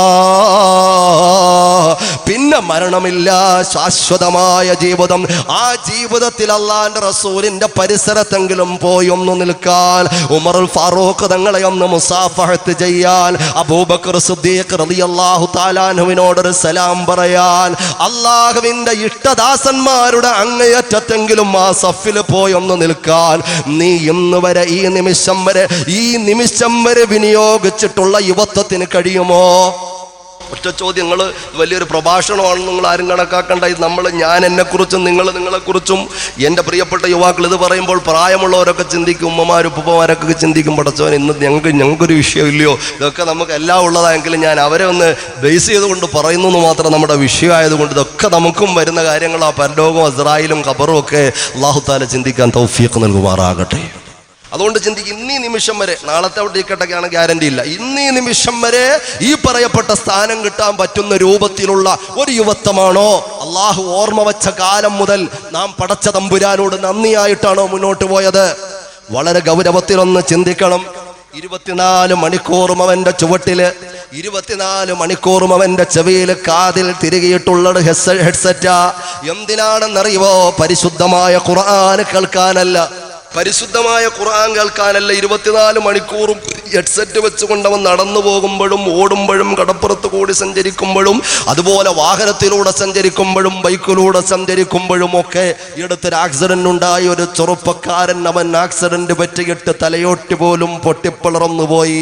എൻ്റെ പ്രിയപ്പെട്ട സഹോദരങ്ങളെ, അങ്ങനെ ആളുകൾ ചെന്ന് വാഹനത്തിൻ്റെ ഇടയിൽ നിന്ന് അവയവങ്ങൾ ഓരോന്നായി വലിച്ചൂരിയെടുക്കുമ്പോഴും പൊട്ടിത്തെറിച്ച തലയോട്ടിയിൽ ചേർന്ന് പതിഞ്ഞിരിക്കുന്ന 2 ഹെഡ്സെറ്റിൽ അപ്പോഴും ഇടിമുഴക്കം പോലെയുള്ള പാട്ട് കേട്ടുകൊണ്ടിരിക്കുക. എങ്ങനെയാ ലാ ഇലാഹ ഇല്ലല്ലാഹ് പറഞ്ഞു മരിക്കാൻ പറ്റുക? എങ്ങനെയാ സന്തോഷത്തോടു കൂടിയുള്ള ഒരു മരണം സാധ്യമാവുക? നിന്റെ കാതുകൾ വല്ലാതെ കറുത്തുപോയി, നിന്റെ കാതുകൾ ഇടിമുഴക്കം പോലെയുള്ള സറൗണ്ട് സിസ്റ്റം പോലെയുള്ള പാട്ടുകൾ കേട്ടിട്ട് നിന്റെ കാതിൽ അള്ളാഹുവിന്റെ ദീൻ പറഞ്ഞാൽ അങ്ങോട്ട് കയറുന്നില്ല, അത് മനസ്സിലേക്ക് അങ്ങോട്ട് കണക്ഷൻ ആവുന്നില്ല. എന്തെല്ലാം കേട്ടാലും ആ സമയത്ത് ഒരു 5 മിനിറ്റത്തേക്ക് ഉണ്ടാവും, പിന്നെ അടുത്ത പ്രഭാതം ആവുമ്പോഴത്തേക്കൊക്കെ പോയി. ഇന്നലെ അങ്ങനെ ഒരു പരിപാടി തന്നെ ഇല്ല എന്നുള്ള രീതിയിലായിരിക്കും പിന്നെ നീ പോവുക. അള്ളാഹു ചിന്തിക്കാനുള്ള തൗഫീഖ് നൽകുമാറാകട്ടെ. അല്ലേ? അള്ളാഹുവിന്റെ ഖുർആൻ ഓതുമ്പോൾ അള്ളാഹിന്റെ ഹബീബായ പ്രവാചകർ മുഹമ്മദ് മുസ്തഫ ഞാൻ 100 വട്ടം അള്ളാഹ് റസൂലിന്റെ പേരിൽ നിങ്ങൾ സ്വലാത്ത് ഉറച്ചുറച്ച് ചെല്ലണേ എന്ന് ആവർത്തിച്ച് ഞാൻ പറയേണ്ടി വന്നാലും അതിനൊരു മടിയില്ലാത്തൊരു പാവപ്പെട്ടവനാ ഞാൻ ഇങ്ങനെ പറഞ്ഞുകൊണ്ടിരിക്കും. നിങ്ങൾ സ്വലാത്തിന്റെ സൂചി താഴോട്ട് പോയാൽ ഞാൻ അതിനെക്കുറിച്ച് പറഞ്ഞുകൊണ്ടിരിക്കും. ആ വിഷയത്തിന് എനിക്കൊരു വീക്ക്നെസ് ആണ്, നിങ്ങൾ കൂട്ടിക്കൊന്നാലും എനിക്ക് വിഷയമില്ല. മുഹമ്മദ് മുസ്തഫ സല്ലല്ലാഹു അലൈഹി വസല്ലമ തങ്ങളോടുള്ള മഹബ്ബത്തും സ്വലാത്തും കൊണ്ടാ പരലോകത്തിൽ രക്ഷപ്പെടാറുള്ളത്. എൻ്റെ പ്രിയപ്പെട്ട സഹോദരങ്ങളെ, ഈ സദസ്സിൽ മാത്രമല്ല ഏത് സദസ്സിൽ അല്ലാഹുവിന്റെ റസൂലിന്റെ പ്രവാചകന്റെ പേര് കേട്ടാലും ആവേശത്തിൽ അനുരാഗബദ്ധമായ അന്തരംഗത്തോടെ അല്ലാഹുവിന്റെ റസൂലിന്റെ പേരിൽ ആവർത്തിച്ച് എത്ര തവണ സ്വലാത്ത് ചെല്ലേണ്ടി വന്നാലും മടി കൂടാതെ ചെല്ലാൻ പറ്റുന്ന ആള് അനുരാഗിയ. അവന്റെ ഹൃദയത്തിൽ ആ പ്രവാചകനോടുള്ള പ്രണയമുള്ളത്, അവന്റെ ഹൃദയത്തിൽ അല്ലാഹുവിന്റെ റസൂലിനോടുള്ള അനുരാഗമുള്ളത്. ഒരൊറ്റ പോയിന്റ് ഞാൻ കൂട്ടത്തിൽ പറയുകയാ. എൻ്റെ പ്രിയപ്പെട്ട സഹോദരങ്ങളെ, എത്ര കാലമായി നമ്മൾ നിസ്കരിക്കുന്ന ആളുകളാ. പടച്ച തമ്പുരാന് വേണ്ടി എത്രയോ കാലങ്ങളായി നമ്മൾ നിസ്കരിക്കുന്നവരാ. അള്ളാഹു നമ്മുടെ നിസ്കാരങ്ങൾ കബൂലാക്കുമാറാകട്ടെ. പടച്ച തമ്പുരാന് വേണ്ടി പകലന്തിയോളം പടച്ചവന് വേണ്ടി പട്ടിണി കിടന്ന് എത്രയോ കാലങ്ങൾ നമ്മൾ നോമ്പെടുത്തിട്ടുള്ളവരാ. ഇന്നും ഇന്നലെയും നമ്മൾ നോമ്പുകാരായിരുന്നു. അതുപോലെ കഅബാലയത്തെ വലയം വെച്ചുകൊണ്ട് ഹജ്ജ് ചെയ്യാൻ പോയ എത്ര ആളുകളുണ്ട്. സക്കാത്ത് കൊടുക്കുന്നവര്, സദഖ കൊടുക്കുന്നവർ, ഒരുപാട് കർമ്മങ്ങൾ ചെയ്യുന്ന ഒരുപാട് ആളുകളുണ്ട്. നിങ്ങൾക്കറിയോ അല്ലാഹുവിന്റെ റസൂൽ പറഞ്ഞത് എന്താ? ലാ യദ്രി അഹദുൻ ഖബലത അംറുദത. ഒരു അമലും അല്ലാഹു 100% സ്വീകരിച്ചു എന്ന് ചങ്കൂറ്റത്തോടെ ഉറപ്പ് പറയാൻ നമ്മളെ കൊണ്ടാവൂല. നമ്മൾ ചെയ്യുന്നു, അല്ലാഹു സ്വീകരിക്കുമെന്നുള്ള പ്രതീക്ഷ നമുക്കുണ്ട്. പക്ഷേ അല്ലാഹു ഉറപ്പിച്ച് നമുക്ക് സ്വീകരിക്കുമെന്ന് പറയാൻ പറ്റുമോ? ജീവിതത്തിൽ ചെയ്തിട്ടുള്ള ഏതെങ്കിലും ഒരു നിസ്കാരം, ഒരു വഖ്തല്ല ഒരു റക്അത്ത് നിസ്കാരം അല്ലാഹു സ്വീകരിച്ചു എന്ന് ഉറപ്പ് പറയാൻ പറ്റുന്ന ആരെങ്കിലും നമ്മുടെ കൂട്ടത്തിലുണ്ടോ? ഒരു ദിവസത്തെ നോമ്പ് അല്ലാഹു സ്വീകരിച്ചു എന്ന് പറയാൻ പറ്റുമോ? പടച്ച തമ്പുരാൻ സ്വീകരിച്ച് തെരുമാറാകട്ടെ. അങ്ങനെ ഒരു അമലിനെ കുറിച്ച് നമുക്ക് ഉറപ്പിക്കാൻ സാധ്യമല്ല എങ്കിൽ അല്ലാഹുവിന്റെ ഭൂമിയുടെ പുറംതൊലിയിൽ 100% ഉറപ്പിക്കാൻ പറ്റുന്ന ഒരു അമലുണ്ട്. രണ്ടാമതൊരു അമലില്ല. 100% അല്ലാഹു സ്വീകരിക്കുമെന്ന് ഉറപ്പുള്ള ഒരേ ഒരു അമൽ ഏതാണെന്നറിയുമോ? ഇന്നല്ലാഹ വ മലായികതഹു യുസല്ലൂന അലൻ നബി യാ അയ്യുഹല്ലദീന ആമനൂ സല്ലു അലൈഹി വസല്ലിമൂ തസ്ലീമാ. ആരംഭ പൂവായ മുഹമ്മദ് മുസ്തഫ സല്ലല്ലാഹു അലൈഹി വസല്ലം തങ്ങളുടെ പേരിലുള്ള സ്വലാത്ത്, നിങ്ങൾ ആ ഒരൊറ്റ വാക്ക് മാത്രം ചിന്തിച്ചാൽ ആ സ്വലാത്തിന്റെ പവർ നമുക്ക് മനസ്സിലാവും. അതുകൊണ്ടാ പറഞ്ഞത് 100% അല്ലാഹു സ്വീകരിക്കുമെന്ന് ഉറപ്പുള്ള ഒരു അമൽ ചെയ്യാൻ കിട്ടുന്ന അവസരം, അങ്ങനെ കിട്ടുന്നൊരവസരം നമ്മൾ നഷ്ടപ്പെടുത്തിയാൽ അതിനേക്കാളും വലിയ നഷ്ടം ജീവിതത്തിൽ പിന്നെ വേറെ വരാനില്ല. അള്ളാഹു ചിന്തിക്കാൻ തൗഫീഖ് തരട്ടെ. ഞാൻ പറഞ്ഞത് അള്ളാഹിൻ്റെ ഹബീബ് മുഹമ്മദ് മുസ്തഫ സല്ലല്ലാഹു അലൈഹി വസല്ലം തങ്ങൾ പറയുകയാ. എന്തിനാ ഞാൻ പറയുന്നത്? എപ്പോൾ നോക്കിയാലും അവൻ്റെ ചുവട്ടിൽ ഹെഡ്സെറ്റ് വെച്ചുകൊണ്ട് പാട്ട് കേട്ട് സംഗീതം ആസ്വദിച്ചുകൊണ്ട് നടക്കുന്നവർ, എപ്പോൾ നോക്കിയാലും ടെലിവിഷന്റെ മുമ്പിൽ സമയം ഹോമിച്ച് കളയുന്ന, അതിൻ്റെ മുമ്പിൽ തപസ്സിരിക്കുന്ന പ്രിയപ്പെട്ട പെങ്ങളെ, അള്ളാന്റെ ഹബീബായ പ്രവാചകന് മഹാനായ ഇബ്നു മസ്ഊദ് റളിയല്ലാഹു തആല അൻഹുവിനെ തൊട്ടുദ്ധരിക്കുന്ന മുത്തഫഖുൻ അലൈഹിയായ ഹദീസ് അല്ലയോ? അള്ളാന്റെ റസൂൽ എന്നോട് പറഞ്ഞു, മഹാനവറുകൾ പറയുകയാ, ഇബ്നു മസ്ഊദ് റളിയല്ലാഹു തആല അൻഹു പറയുകയാ, ഖാല ലി അന്നബിയു സല്ലല്ലാഹു അലൈഹി വസല്ലം, അള്ളാന്റെ ഹബീബായ പ്രവാചകൻ എന്നോട് പറഞ്ഞു, ഇഖ്റഅ അലയ്യൽ ഖുർആൻ. അല്ലാഹുവിന്റെ ഹബീബ് എന്നോട് പറയുകയാ, അല്ലയോ ഇബ്നു മസ്ഊദ്, എനിക്കൊന്ന് ഖുർആൻ ഓതി തരുമോ? എനിക്കൊന്ന് ഖുർആൻ ഓതി തരുമോ? എൻ്റെ പ്രിയപ്പെട്ട സഹോദരങ്ങളെ, 3×10⁸ വേഗതയിൽ സഞ്ചരിക്കുന്ന പ്രകാശം, ഒരു സെക്കൻഡിൽ 3 ലക്ഷം കിലോമീറ്റർ സഞ്ചരിക്കുന്ന പ്രകാശമുണ്ടല്ലോ. ആ പ്രകാശം കൊണ്ട് പടക്കപ്പെട്ട മലക്കുകളിൽ പ്രമുഖനായ മുഖറബുൽ അംലാക്ക് മലക്ക് ജിബ്രീൽ അലൈഹിസ്സലാത്തു വസ്സലാം ഏതൊരു പ്രകാശത്തിന് വേണ്ടി ഓതിക്കൊടുത്തോ, ആ പ്രകാശമായി ഇബ്നു മസ്ഊദ് റളിയല്ലാഹു തആല അൻഹുവിനോട് പറയുന്നത്, എനിക്കൊന്ന് ഓതി തരുമോ ഖുർആൻ? ഉടൻ തന്നെ ഇബ്നു മസ്ഊദ് റളിയല്ലാഹു തആല അൻഹു ചോദിക്കയാ, വഅലൈക ഉൻസിലാ വഅലൈക ഉൻസിലാ. അല്ലാഹുവിന്റെ ഹബീബായ പ്രവാചകരെ, അങ്ങയുടെ മേലല്ലയോ ഈ ഖുർആൻ അവതരിപ്പിക്കപ്പെട്ടത്? അല്ലാഹുവിന്റെ റസൂലേ, അഖ്റഉ അലൈക, അങ്ങയുടെ മേൽ ഞാൻ ഓതി തരുകയോ? അങ്ങയുടെ മേൽ അവതരിപ്പിക്കപ്പെട്ട ഖുർആനല്ലയോ ഈ പാവപ്പെട്ട ഇബ്നു മസ്ഊദ് നിങ്ങൾക്ക് ഓതി തരുകയോ? ഉടൻ തന്നെ അല്ലാഹുവിന്റെ റസൂൽ പറഞ്ഞത് എന്താണെന്നറിയുവോ? ഖാല ഇന്നി ഉഹിബ്ബു അൻ അസ്മഅഹു മിൻ ഗൈരി. മറ്റൊരാളിൽ നിന്ന് ഖുർആൻ കേൾക്കാൻ എനിക്കിഷ്ടമായി ഇബ്നു മസ്ഊദ്. ഒരാൾ ഓതുന്നത് കേൾക്കാൻ, ഖുർആനിന്റെ ശബ്ദവീഥികൾ എൻ്റെ ശ്രവണപുടങ്ങൾക്ക് വളരെ മനോഹരവും മനോഹാരിതയുമാ. അതുകൊണ്ട് എനിക്ക് ഓതിത്തരൂ എന്ന് പറയുമ്പോൾ, ഫഖറഅതു അലൈഹി, ഞാൻ അല്ലാഹുവിന്റെ റസൂലിന്റെ മേൽ ഓതിക്കൊടുത്തു സൂറത്തുൻ നിസാ. നിസാ സൂറത്തിനെ ഞാൻ അല്ലാഹുവിന്റെ റസൂലിന് ഓതിക്കൊടുത്തു. ഹത്താ ജിഅ്തു ഇലാ ഹാദിഹിൽ ആയ, അങ്ങനെ ഞാൻ ഒരു ആയത്തിന്റെ അടുത്തെത്തി. ഫകൈഫ ഇദാ ജിനാ മിൻ കുല്ലി ഉമ്മത്തിൻ ബിശഹീദ് വജിനാ ബിക അലാ ഹൗലാഇ ശഹീദാ. ഉടൻ തന്നെ സമുദായവുമായി ബന്ധപ്പെട്ട ആയത്തങ്ങോതിയപ്പോൾ, സമുദായവുമായി ബന്ധപ്പെട്ട ആയത്തോതിയപ്പോ അല്ലാഹുവിന്റെ ഹബീബായ പ്രവാചകം പറയുകയാ, ഖാല ഹസ്ബുക അൽആൻ. മതി ഇബ്നു മസ്ഊദ്, ഇവിടെ നിർത്തൂ ഇബ്നു മസ്ഊദ്. ഞാനങ്ങനെ ഖുർആൻ ഓതൽ നിർത്തി അല്ലാഹുവിന്റെ ഹബീബിന്റെ ആ വജ്ഹിലേക്ക്, മുഖത്തേക്ക് ഞാൻ നോക്കുമ്പോൾ അല്ലാഹുവിന്റെ റസൂലിന്റെ കണ്ണിൽ നിന്നും കണ്ണുനീര് ധാരധാരയായി ഒഴുകുകയാ.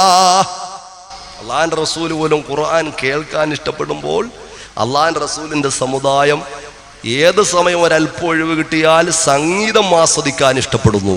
ഇതെത്ര വലിയ വൈരുദ്ധ്യമാണ്! അല്ലാഹു ചിന്തിക്കാൻ തൗഫീഖ് നൽകി അനുഗ്രഹിക്കുമാറാകട്ടെ. അല്ലേ? ഇതെല്ലാം പടച്ച തമ്പുരാന്റെ മുമ്പിൽ പ്രത്യക്ഷപ്പെടുന്നൊരു ലോകവും കാലവും സമയവും വരാനുണ്ട് എന്ന് നമ്മുടെ പുതിയ തലമുറയ്ക്ക് അല്ലാഹു നല്ല ബോധനം നൽകി അനുഗ്രഹിക്കുമാറാകട്ടെ. എൻ്റെ പ്രിയപ്പെട്ട യുവാക്കളോട് വളരെ സ്നേഹപൂർവ്വം ഞാൻ പറയുക, നമ്മുടെ യുവത്വം ഏതെങ്കിലും കടത്തിണ്ണകളിലും ഓരങ്ങളിലും ചെലവഴിച്ചു തീർക്കാനുള്ളതല്ല. നമുക്കൊരുപാട് സ്വാലിഹ്യങ്ങൾ. ഞാൻ ചോദിക്കട്ടെ, ഈ സമുദായത്തെ മറ്റുള്ളവരുടെ മുമ്പിൽ പരിചയപ്പെടുത്താനുള്ള കർത്തവ്യം, ബാധ്യത ഏറ്റവും കൂടുതൽ ആരെടുത്താ? മറ്റുള്ള ആളുകൾ ഇസ്ലാമിനെ കണ്ട് പഠിക്കുന്നത് എവിടെ നിന്നാ? ഞാൻ എൻ്റെ പ്രിയപ്പെട്ട ചെറുപ്പക്കാരോട് ചോദിക്കുക, നിങ്ങളെ കാണുമ്പോൾ ആർക്കെങ്കിലും ഇസ്ലാമിനെ പഠിക്കാൻ പറ്റുന്നുണ്ടോ? ഇസ്ലാമിനെ കുറിച്ച് പഠിക്കാൻ പറ്റുന്നുണ്ടോ? നിങ്ങളുമായി ഇടപെടുന്ന മറ്റൊരു മതസ്ഥൻ അള്ളാഹുവിൻ്റെ ദീനിനെ കുറിച്ച് പരിചയപ്പെടാൻ പറ്റുന്നുണ്ടോ? നിന്റെ വേഷം കൊണ്ട് അള്ളാഹുവിൻ്റെ ദീനിനെ പരിചയപ്പെടാൻ പറ്റുന്നുണ്ടോ? നിന്റെ വേഷം കണ്ടാൽ ഇതിൽ ഇസ്ലാമിന്റെ വേഷമാണെന്ന് മറ്റൊരാൾക്ക് പറയാൻ പറ്റുന്നുണ്ടോ? പിന്നെ എങ്ങനെയാ ആളുകൾ താടിയെ പഴിക്കാതിരിക്കുക? പിന്നെ എങ്ങനെയാ തൊപ്പിയെ പഴിക്കാതിരിക്കുക? പിന്നെ എങ്ങനെയാ ഇസ്ലാമിക വേഷവിധാനത്തെ മറ്റുള്ള ആളുകൾ പുച്ഛിച്ചു തള്ളാതിരിക്കുക? കാരണം എവിടെയെങ്കിലും ഒറ്റപ്പെട്ട ആളുകൾ താടി വെക്കുമ്പോൾ, ഏതെങ്കിലും ഒറ്റപ്പെട്ട ആളുകൾ തൊപ്പി വെക്കുമ്പോൾ, ഏതെങ്കിലും ഒറ്റപ്പെട്ട ആളുകൾ അള്ളാഹുവിൻ്റെ ദീനിനെ ഇഷ്ടപ്പെട്ടുകൊണ്ട് ഇസ്ലാമിൻ്റെ വേഷവിധാനവുമായി മുന്നോട്ട് പോകുമ്പോൾ മറ്റുള്ള ആളുകൾ പിന്നെ എങ്ങനെയാ അതിനെ ഭീകരവാദത്തിൻ്റെ വേഷമായിട്ട് മാറ്റാതിരിക്കുക? അങ്ങനെ ഒരു ഇസ്ലാമിൻ്റെ വേഷമുണ്ടെങ്കിൽ അത് മുസ്ലിമീങ്ങൾക്ക് കാണണ്ടേ? ചെറുപ്പക്കാരാ, എവിടെയെങ്കിലും ഒരു മോഡൽ ഇറങ്ങുമ്പോൾ ആദ്യം ഏറ്റെടുക്കുന്നത് ഈ സമുദായത്തിൻ്റെ മക്കളാ. അങ്ങോട്ടൊന്നും പോകുന്നില്ല, പോയാലും ഇങ്ങോട്ട് വരാൻ പറ്റൂല. നിന്റെ ഹെയർ സ്റ്റൈൽ ഒരൊറ്റ ദിവസം പ്രഭാഷണം നടത്താനുള്ളതാ. എൻ്റെ പ്രിയപ്പെട്ട ചെറുപ്പക്കാരാ, ആരുടെ മാതൃകയാ? ഉസ്താദേ, ഞങ്ങൾ പഴയതുപോലൊന്നുമല്ല, ഞങ്ങൾക്കിപ്പോൾ നല്ല താടിയൊക്കെ ഉള്ളവരാ. നിങ്ങളിപ്പോൾ അങ്ങനെ താടിയെ കുറിച്ചൊന്നും വേള പറയണ്ടാന്ന്. നിങ്ങൾക്കിപ്പോൾ ഉള്ള താടി എല്ലാവരെയും കുറിച്ചല്ല കേട്ടോ. നിങ്ങളുടെ ഇപ്പോഴുള്ള താടിയുടെ പേരുകളും അതുമായി ബന്ധപ്പെട്ട സിനിമകളും അതാരുടെയൊക്കെ ഏത് നടൻ വെച്ചത് കൊണ്ട്, നിങ്ങൾ ആ നടനെ ഇഷ്ടപ്പെട്ടത് കൊണ്ട് വെച്ചതാണെന്നൊന്നും എൻ്റെ പ്രിയപ്പെട്ട സഹോദരങ്ങളെ ഈ മഹത്വരമായ മജ്‌ലിസിൽ നിന്നുകൊണ്ട് ഞാൻ വായിച്ചു മനസ്സിലാക്കിയതനുസരിച്ച് ഞാൻ പറയാൻ ഉദ്ദേശിക്കുന്നില്ല. അള്ളാഹു ചിന്തിക്കാൻ തൗഫീഖ് തരട്ടെ. താടിയുള്ള ആളുകൾ അതാരുടെ താടിയാ? അള്ളാഹിന്റെ ഹബീബായ പ്രവാചകർ മുഹമ്മദ് മുസ്തഫ സല്ലല്ലാഹു അലൈഹി വസല്ലമ തങ്ങളുടെ താടിയാണോ? എൻ്റെ പ്രിയപ്പെട്ട ചെറുപ്പക്കാരാ, നിന്റെ തലമുടിക്കെന്ത് പാരമ്പര്യവാ, നിന്റെ താടിക്കെന്ത് പാരമ്പര്യവാ, നിന്റെ വസ്ത്രവിധാനത്തിന് എന്ത് പാരമ്പര്യവാ?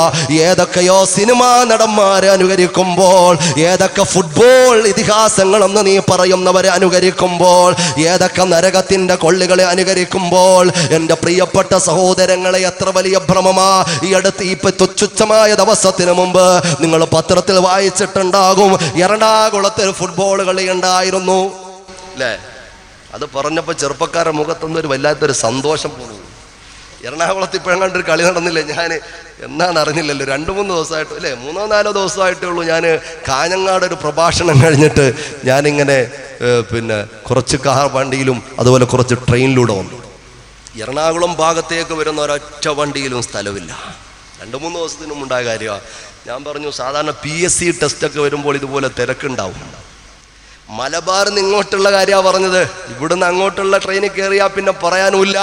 എൻ്റെ പ്രിയപ്പെട്ട സഹോദരങ്ങളെ അന്വേഷിക്കുമ്പോൾ എന്താ, എറണാകുളത്ത് സ്റ്റേഡിയത്തിൽ ഒരു കളി നടക്കുന്നു. ആ കളി കാണാൻ കരുത്തുറ്റ യുവത്വം പേര് കടന്നു വന്ന നൂറുകണക്കിന് ആയിരക്കണക്കിന് യുവാക്കള് സുബ്ഹാനല്ലാഹ് എറണാകുളം റെയിൽവേ സ്റ്റേഷനിലൂടെ തിങ്ങി പോകുമ്പോൾ, പടച്ച തമ്പുരാനെ, ഈ സമുദായത്തിൻ്റെ എത്ര മക്കളാ ആവേശത്തോടെ കടന്നു പോകുന്നത്. പൊന്നുമോനെ, നിനക്കൊരു രാജകുമാരനില്ലയോ? പൊന്നുമോളെ, നിനക്കൊരു രാജകുമാരനില്ലയോ? നിനക്ക് മായ പാരമ്പര്യം പഠിപ്പിച്ചു തന്ന മഹതിമാരില്ലയോ? അതുകൊണ്ട് ഒരു ഫാത്തിമ ലോകത്തിൽ ജീവിച്ചു പോയിട്ടുണ്ടെങ്കിൽ അതുപോലെയുള്ള ഒരുപാട് ഫാത്തിമമാര് കടന്നു വരണം. എൻ്റെ പ്രിയപ്പെട്ട പതിയാങ്കരയുടെ പരിസരത്തുള്ള എൻ്റെ പ്രിയപ്പെട്ട പെങ്ങളെ, എന്തുകൊണ്ട് അതുപോലൊരു മഹിതമായ പാരമ്പര്യമുള്ളൊരു ഫാത്തിമ ഇവിടെ വരുന്നില്ല? ഒരായിഷാനെ സൃഷ്ടിക്കാൻ എന്തുകൊണ്ട് പെങ്ങളെ നിനക്ക് കഴിയുന്നില്ല? വിജ്ഞാനത്തിൻ്റെയും വിനയത്തിൻ്റെയും ഗിരിശൃംഗങ്ങൾ പിടിച്ചടക്കിയ ബീവി നഫീസത്തുൽ മിസ്രിയായ പോലെയുള്ള ലോകത്തിലെ വലിയ വിജ്ഞാനത്തിന്റെയും ആധ്യാത്മികതയുടെയും വിലാസമുള്ള ഒരു നഫീസ എന്തുകൊണ്ട് ഈ നാട്ടിൽ വരുന്നില്ല? എന്തുകൊണ്ട് പൊന്നുമോളെ, പടച്ചവനോട് പൊട്ടിക്കരയുന്നൊരു യുവത്വം നിനക്ക് കിട്ടുന്നില്ല? നിന്റെ ഹബീബിനോട് പ്രണയം പങ്കിടുന്നൊരു യുവത്വം നിനക്ക് കിട്ടുന്നില്ല? പെങ്ങളെ, വളരെ ഗൗരവത്തിലൊന്ന് ആലോചിക്കണേ. അള്ളാന്റെ ഹബീബായ പ്രവാചകർ മുഹമ്മദ് മുസ്തഫ സല്ലല്ലാഹു അലൈഹി വസല്ലമ തങ്ങൾ എല്ലാ തലത്തിലുള്ള ആളുകളെയും വളരെ പ്രാധാന്യത്തോടെ പ്രത്യേകമായെടുത്ത് സംബോധന ചെയ്തിട്ടുണ്ട്. പ്രായമുള്ളവരെ പല പ്രധാനപ്പെട്ട ഉപദേശങ്ങളും കൊടുത്തിട്ടുണ്ട്. കുട്ടികളോട് പല നിർദ്ദേശങ്ങളും അല്ലാഹുവിന്റെ റസൂൽ വെച്ചിട്ടുണ്ട്. പക്ഷെ ഏറ്റവും ഗൗരവത്തോടെ വിളിച്ച ടീം ആരെന്നറിയുമോ? യാ മഅ്ശറ ശബാബ്, ശബാബ് യാ മഅ്ശറ ശബാബ് യാ മഅ്ശറ ശബാബ്. അല്ലയോ യുവത്വമേ, അല്ലയോ യുവതികളെ, യുവാക്കളെ വിളിച്ചുകൊണ്ട് യുവത്വത്തെ അഭിസംബോധന ചെയ്തുകൊണ്ട് അല്ലാഹുവിന്റെ റസൂൽ പറഞ്ഞ എത്രയോ സംബോധനകൾ കാണാം എൻ്റെ പ്രിയപ്പെട്ട ചെറുപ്പക്കാരാ.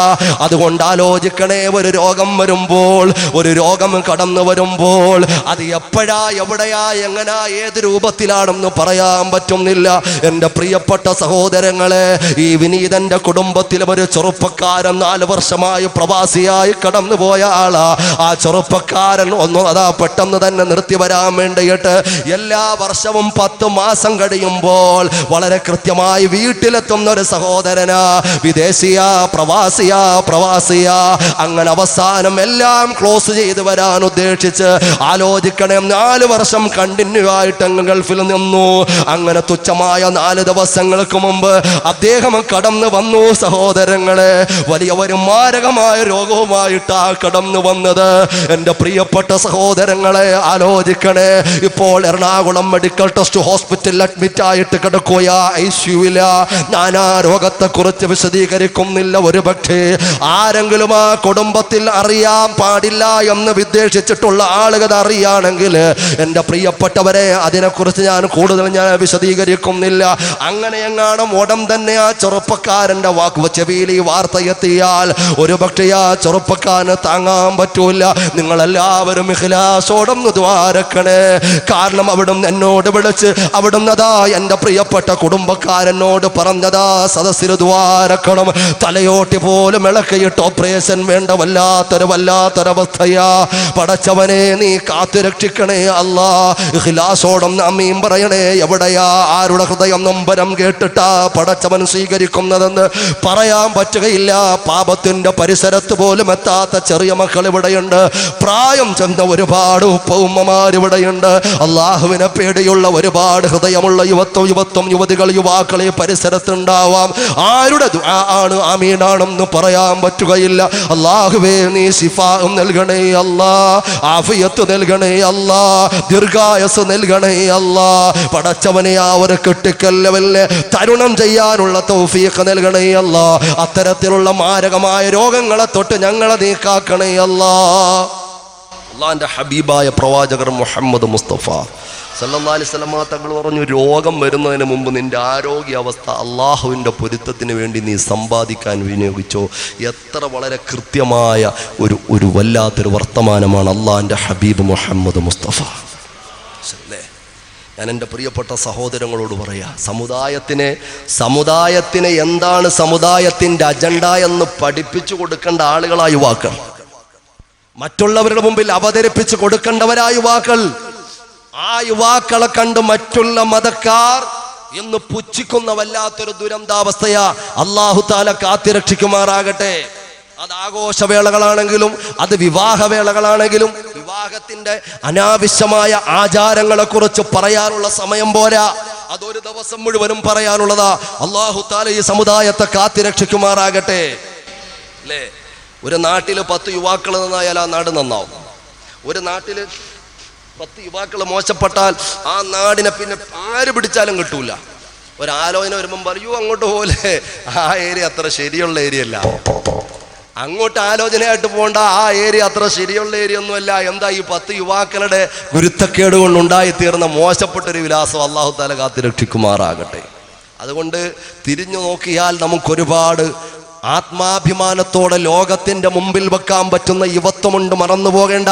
ഞാൻ പറഞ്ഞില്ലേ, അള്ളാന്റെ ഹബീബായ പ്രവാചകന്റെ സന്തത സഹചാരിയാകുന്ന മഹാനായ ഉമറുൽ ഫാറൂഖ് റളിയല്ലാഹു തആല അൻഹു, ഉമറുൽ ഫാറൂഖ് തങ്ങളുടെ ചരിത്രം പഠിക്കുമ്പോൾ, ഉമറുൽ ഫാറൂഖ് തങ്ങളുടെ ജീവിതത്തിന്റെ അധ്യായങ്ങൾ മറിക്കുമ്പോൾ, എൻ്റെ പ്രിയപ്പെട്ട ചെറുപ്പക്കാരാ, നിന്നോട് ഞാൻ പറയുകയാ, പല യുവാക്കളും ചിന്തിക്കും, ഉസ്താദേ ഇനി ഞാൻ നന്നാവൂല, ഇനി ഞാൻ നന്നാവൂല. ഇന്നലെയും ഒരു ചെറുപ്പക്കാരൻ മഞ്ചേരി ഭാഗത്ത് ഒരു കോളേജിൽ നിന്നും എന്നെ വിളിച്ചുകൊണ്ട് പറയുകയാ, ഞാൻ എന്തൊക്കെ ഉപദേശ വർത്തമാനങ്ങൾ പരിചയത്തിന്റെ പുറത്ത് പറഞ്ഞപ്പോൾ ആ ചെറുപ്പക്കാരൻ പറയും, എങ്ങനാ ഉസ്താദേ ഇനി എനിക്ക് നന്നാവാൻ പറ്റുക? മോനെ, ആ ചിന്ത നീ ആദ്യം കളയണമെന്ന് ഞാൻ പറയുകയാ എൻ്റെ പ്രിയപ്പെട്ട സഹോദരങ്ങളെ. കാരണം മാർക്കറ്റിലൂടെ, ചന്തയിലൂടെ ഒരു കയ്യിൽ മദ്യത്തിന്റെ ചഷകവും മറുകയിൽ ഊരിപ്പിടിച്ച വാളുമായി നാല് കാലിൽ കറങ്ങി പാട്ടുപാടിപ്പോയിരുന്ന ഒരു ഖത്താബിന്റെ മകൻ ഉമർ ജീവിച്ചിരുന്ന ഒരു കാലഘട്ടമുണ്ടായിരുന്നു മോനെ. ആ ഉമറിനെ ലോകത്തിലെ ഏറ്റവും വലിയ സൂപ്പർ സ്റ്റാർ ആക്കിയില്ലേ അള്ളാഹുവിന്റെ ഹബീബ് മുഹമ്മദ് മുസ്തഫ സല്ലല്ലാഹു അലൈഹി വസല്ലമ തങ്ങൾ. ഗതകാലത്തിന്റെ ആ വളരെ വളരെ പ്രയാസം, വളരെ ദുരിതപൂർണമായ സാഹചര്യമുണ്ടല്ലോ, പാപപങ്കിലമായ രീതിയുണ്ടല്ലോ, അതിൽ നിന്നെല്ലാം അള്ളാഹുവിന്റെ റസൂൽ പരിഷ്കരിച്ചെടുത്തില്ലയോ, പരിരക്ഷിച്ചെടുത്തില്ലയോ ഹബീബ് മുഹമ്മദ് മുസ്തഫ സല്ലല്ലാഹു അലൈഹി വസല്ലമ തങ്ങളുടെ ആ പാഠശാലയിൽ നിന്നും അധ്യാപനം സ്വീകരിച്ച ഉമറുൽ ഫാറൂഖ് തങ്ങളുണ്ടല്ലോ. കരുണ പറ്റിപ്പോയ കൊലപാതകങ്ങളും അതുപോലെ കലാപങ്ങളും കാലിടുന്ന യുവത്വവുമായി മുന്നോട്ട് പോകുന്ന ഒരുപാട് യുവാക്കൾക്കും യുവതികൾക്കും ഒരുപാട് മാതൃകയുടെ പാഠങ്ങൾ പഠിപ്പിച്ചു ഉമറുൽ ഫാറൂഖ് റളിയല്ലാഹു തആല അൻഹു. ഞാൻ എൻ്റെ പ്രിയപ്പെട്ട ചെറുപ്പക്കാരോട് പറയുകയാ, ഈ കാലഘട്ടത്തിന്റെ ഏറ്റവും വലിയ ദുരന്തം എന്താണെന്നറിയുമോ? കരുണയില്ലാത്ത യുവത്വമാ. ഒരു പാവപ്പെട്ടവനെ കാണുമ്പോൾ കരുണ തോന്നുന്നുണ്ടോ ചെറുപ്പക്കാരാ? ഒരംഗവൈകല്യമുള്ള ആൾ റോഡിലൂടെ കടന്നു പോകുമ്പോൾ നിനക്ക് നല്ല ആരോഗ്യമുണ്ട്, അയാളെ കാണുമ്പോൾ നിനക്ക് പരിഹാസം തോന്നുകയാ. ഒരന്ധനായ മനുഷ്യന് കണ്ണ് കാണാത്ത ഒരാൾ കടന്നു പോകുമ്പോൾ നിനക്ക് സഹായം ചെയ്യാൻ പറ്റിയില്ലെങ്കിലും ഹൃദയം നൊമ്പരത്തോടെ പടച്ചവനെ എനിക്ക് തന്ന നിഅമത്ത് എത്രയാ, നിനക്ക് അല്ലാഹു തന്ന നിഅമത്തിനെ കുറിച്ചെങ്കിലും ഒരു വേള ഒന്ന് ചിന്തിക്കാൻ നിന്റെ മനസ്സിൽ എന്തെങ്കിലും ഒരു വിചാര വിപ്ലവത്തിന്റെ നാമ്പുകൾ വരുന്നുണ്ടോ? അവിടെയാണ് പ്രിയപ്പെട്ട ചെറുപ്പക്കാരാ ഉമറുൽ ഫാറൂഖ് റളിയല്ലാഹു തആല അൻഹു ഭരണാധികാരിയായിരുന്ന കാലമുണ്ടല്ലോ. ഏതെങ്കിലും കറങ്ങുന്ന കസേരയിലിരുന്ന് സുഖിച്ച ആളല്ല, സിംഹാസനത്തിൽ മാത്രം ഇരുന്ന ആളല്ല, വെഞ്ചാമരം വീശിക്കൊടുക്കുന്ന വെപ്പാട്ടിമാര് ചുറ്റി സഞ്ചരിക്കുന്ന ആ സുഖലോലുപതയിൽ ജീവിച്ച ആളായിരുന്നില്ല. ഭരണാധിപനായിട്ടും അതാ ഒരുപാട് ഇതിഹാസങ്ങൾ രചിച്ചില്ലയോ, കാരുണ്യത്തിന്റെ ഒരുപാട് കഥകൾ തീർത്തില്ലയോ? സഹോദരങ്ങളെ ആലോചിച്ച് നോക്ക്, മഹാനായ ഉമറുൽ ഫാറൂഖ് തങ്ങൾ ഒരുപാട് നാളുകൾ ഉറക്കമുളച്ചില്ലയോ? രാജാവാണ്, ആരും ഒന്നും ചോദിക്കയില്ല, ഏറ്റവും നല്ല സുഖനിദ്ര നടത്താൻ പറ്റുന്ന ആ ഉമറുൽ ഫാറൂഖ് തങ്ങൾ ഇറങ്ങി നടക്കുകയാ. ഞാൻ രാജ്യം ഭരിക്കുമ്പോൾ ഏത് കുടിലിലാ പട്ടിണിയുള്ളത്, ഏത് കുടിലിലാ പ്രയാസമുള്ളത്, ഏത് കുടിലിലാ പാവപ്പെട്ട മക്കൾ പൊട്ടിക്കരയുന്നത്, എവിടെയാ അശണരുള്ളത്, എവിടെയാ നിരാലംബരുള്ളത്, എവിടെയാ രോഗികളുള്ളത്, ഏത് കുടിൽ നിന്നാ കരച്ചിൽ കേൾക്കുന്നത്, എവിടെയാ ഒരു പിടി മാവിന്റെ ആവശ്യമുള്ളത്, എവിടെയാ ഒരു നുള്ള ഭക്ഷണത്തിന്റെ ആവശ്യമുള്ളത്? ഉമറുൽ ഫാറൂഖ് തന്ന രാജാവ് നടന്നു പോയപ്പോൾ ലോകത്തെ അത്ഭുതപ്പെടുത്തിയില്ലയോ സഹോദരങ്ങളെ? കിസ്റയെയും കൈസറിനെയും ഞെട്ടിച്ചില്ലയോ? ഭൂഖണ്ഡങ്ങൾ കടന്നു വന്നില്ലയോ? ഉമറുൽ ഫാറൂഖ് തങ്ങളുടെ ആ വല്ലാത്ത വീരേതിഹാസം രചിച്ച ആ ചരിത്രങ്ങൾ കടന്നു വന്നില്ലയോ? 947 പ്രഭാതത്തിൽ ഗാന്ധിജി പോലും മോഡലാക്കിയില്ലയോ ഉമറിന്റെ ഭരണം?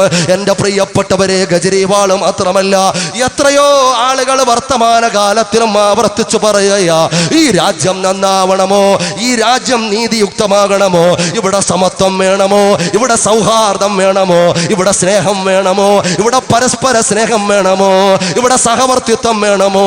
ഉമറുൽ ഫാറൂഖിനെ പോലെയുള്ള ഒരു ഭരണ സംവിധാനം ഈ സെക്കുലർ രാജ്യത്ത്, ബഹുസ്വരതകൾ കളിയാടുന്ന ഈ രാജ്യത്ത് എന്ന് വരുന്നോ, അന്നിവിടെ സന്തോഷത്തിന്റെ പുനരുനാമ്പിടുമെന്ന് പറയുമ്പോൾ അത് വെറുതെ ഒരു പഴങ്കഥയല്ല, ഏതെങ്കിലും സാങ്കല്പിക കഥാപാത്രമല്ല, 1500 വർഷത്തിന്റെ പഴക്കമുള്ള ചരിത്രമാ. ഒന്നാലോചിച്ച് നോക്ക്, മഹാനായ അബൂ തൽഹത്ത് റളിയല്ലാഹു തആല അൻഹു ഒരു പാതിരാ സമയത്ത് നോക്കുമ്പോൾ മഹാനായ ഉമറുൽ ഫാറൂഖ് തങ്ങൾ നടന്നു പോവുകയാ. മഹാനായ സയ്യിദുന അബൂ തൽഹത്ത് ഇവിടുത്തെ തൊൽഹത്ത് കാക്കയുടെ കാര്യമല്ല ഇതങ്ങ് കുറെ കാലം പഴക്കമുണ്ട്. മഹാനായ സഹാബിയാണ്. ഒരുപാട് ഇതിഹാസങ്ങൾ രചിച്ച മഹാന്മാരുടെ സ്വഹാബികളുടെ പേര് കേൾക്കുമ്പോൾ എൻ്റെ പ്രിയപ്പെട്ട സഹോദരങ്ങളെ ഉറച്ച് തറളിയത്ത് ചെല്ലണം.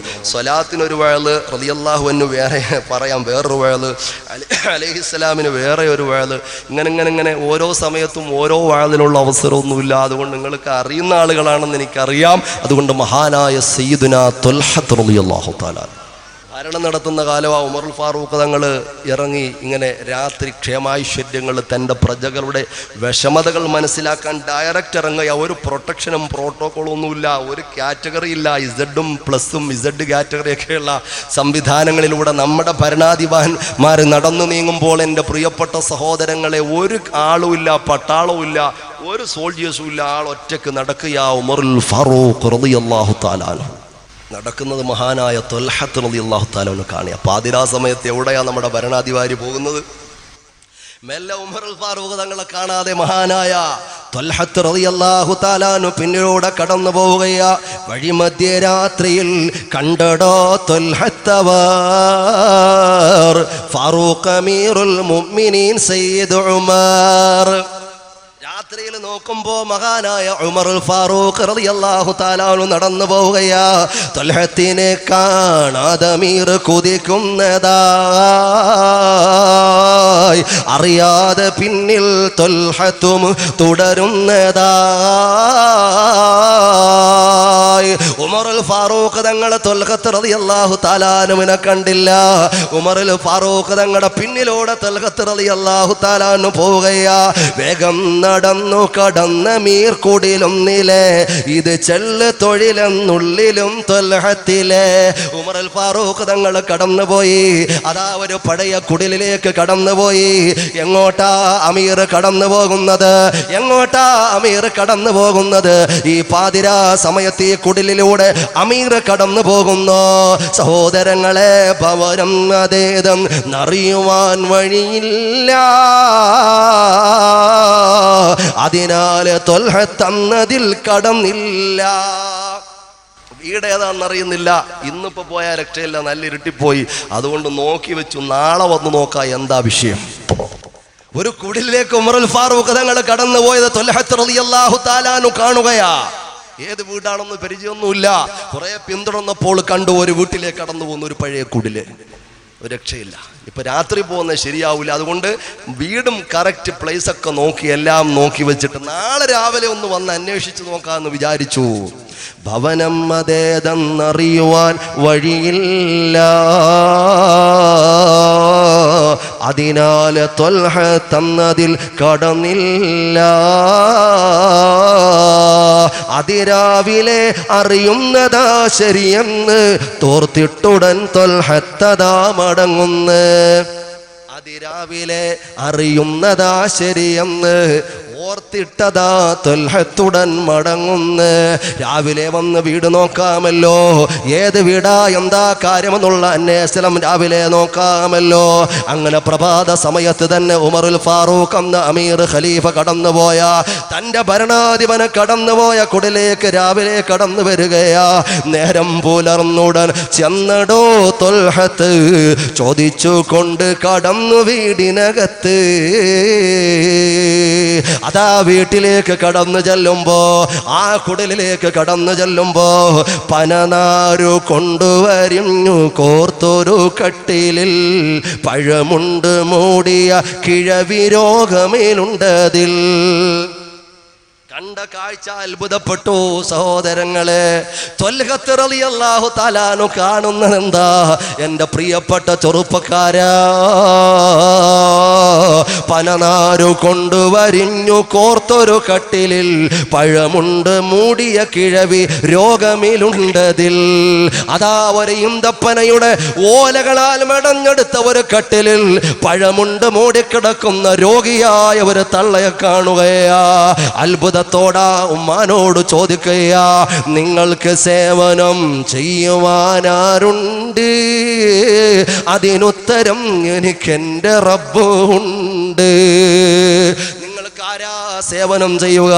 നിങ്ങൾക്കാരാ സഹായം ചെയ്യുക? ഉമ്മ, നിങ്ങൾ രോഗിയായി വീട്ടിൽ ഒറ്റയ്ക്ക് കിടക്കുകയല്ലേ? നിങ്ങൾക്ക് പല നിലക്കുള്ള സേവനം ആവശ്യമാണല്ലോ. നിങ്ങൾക്ക് സേവനം ചെയ്യാൻ ആരാ ഉള്ളത്? രോഗത്തിലായി കിടപ്പായ നാൾ മുതൽ എന്നും വരും രാത്രിയിൽ ആരോ ഒരാളടുത്തെന്നും. ഞാൻ രോഗിയായി കിടക്കുന്ന നാൾ മുതൽ ഇന്ന് വരെ ഒരാൾ എൻ്റെ അടുത്ത് വരും. ആരാന്നറിയുന്നില്ല, ഒരാൾ എൻ്റെ അടുത്ത് വരും. അയാൾ വന്ന് ദൂരെ നോക്കിയിട്ട് പോല്ല. എൻ്റെ പ്രിയപ്പെട്ട സഹോദരങ്ങളെ കേൾക്കണേ, കാഷ്ടിച്ച ചട്ടിയെടുത്തുടൻ നീക്കുന്നതാ, കാഷ്ടിച്ച ചട്ടിയെടുത്തുടൻ നീക്കുന്നതാ, ശുദ്ധീകരിച്ചത് പിന്നെയും വെക്കുന്നതാ. ഞാൻ കാഷ്ടിച്ച് എനിക്ക് എഴുന്നേക്കാൻ വയ്യാതെ ഞാൻ കിടക്കുമ്പോ ഞാൻ കാഷ്ടിച്ച ചട്ടിയെടുത്ത് ക്ലീൻ ചെയ്തുകൊണ്ട് പിന്നെയും വെച്ച് തരുകയാ വന്ന ആള്.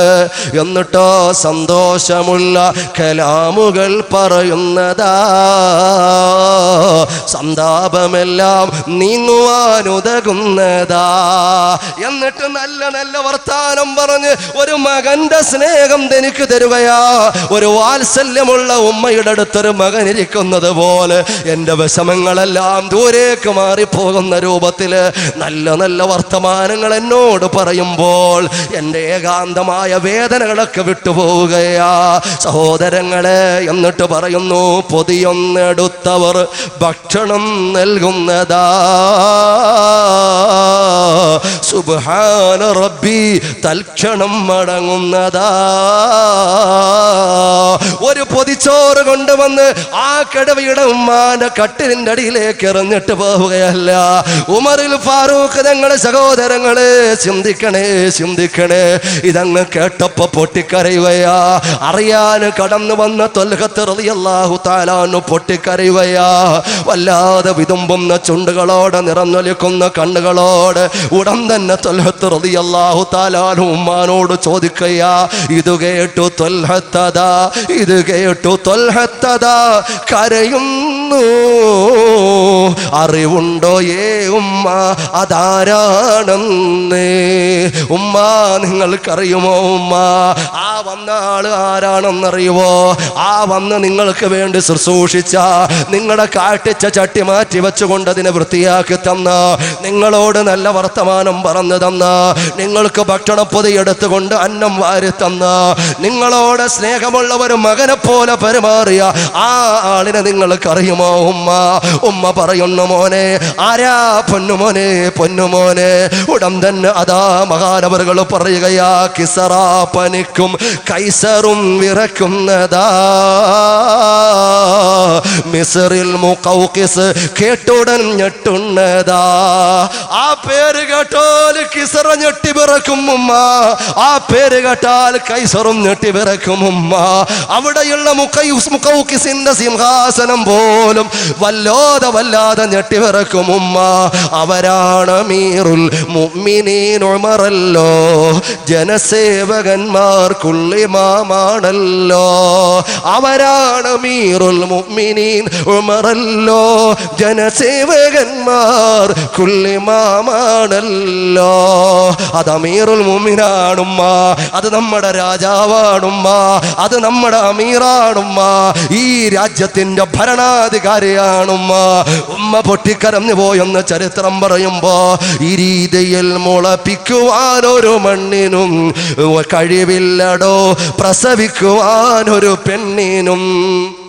ഈ രീതിയിൽ മുളപ്പിക്കുവാനൊരു മണ്ണിനും കഴിവില്ലടോ പ്രസവിക്കുവാനൊരു പെണ്ണിനും. അങ്ങനെ ഒരു ജന്മത്തിനാർക്കും ഭാഗ്യം കിട്ടിയിട്ടില്ല. ഉമറുൽ ഫാറൂഖ് റളിയല്ലാഹു തആല അൻഹുവിനെ മറന്നുപോയോ ചെറുപ്പക്കാരാ? കാണണ്ടേ പൊന്നുമോനെ? ആ ഉമറുൽ ഫാറൂഖ് തങ്ങളുടെ കൈപിടിക്കണ്ടേ ചെറുപ്പക്കാരാ? അവിടുത്തെ യുവത്വം എങ്ങനെയാണെന്ന് നീ പഠിച്ചിട്ടുണ്ടല്ലോ. അതുകൊണ്ട് ആ വഴിക്ക് നീങ്ങാൻ, അള്ളാഹുവിന്റെ പൊരുത്തത്തിലായി നീങ്ങാൻ എൻ്റെ പ്രിയപ്പെട്ട പെങ്ങന്മാരോട് ഞാൻ പറയുകയാ, വല്ലാത്ത വേദനയോടുകൂടി പറയുകയാ. ഈ പരിസരത്തുണ്ടോ എന്ന് എനിക്കറിയില്ല.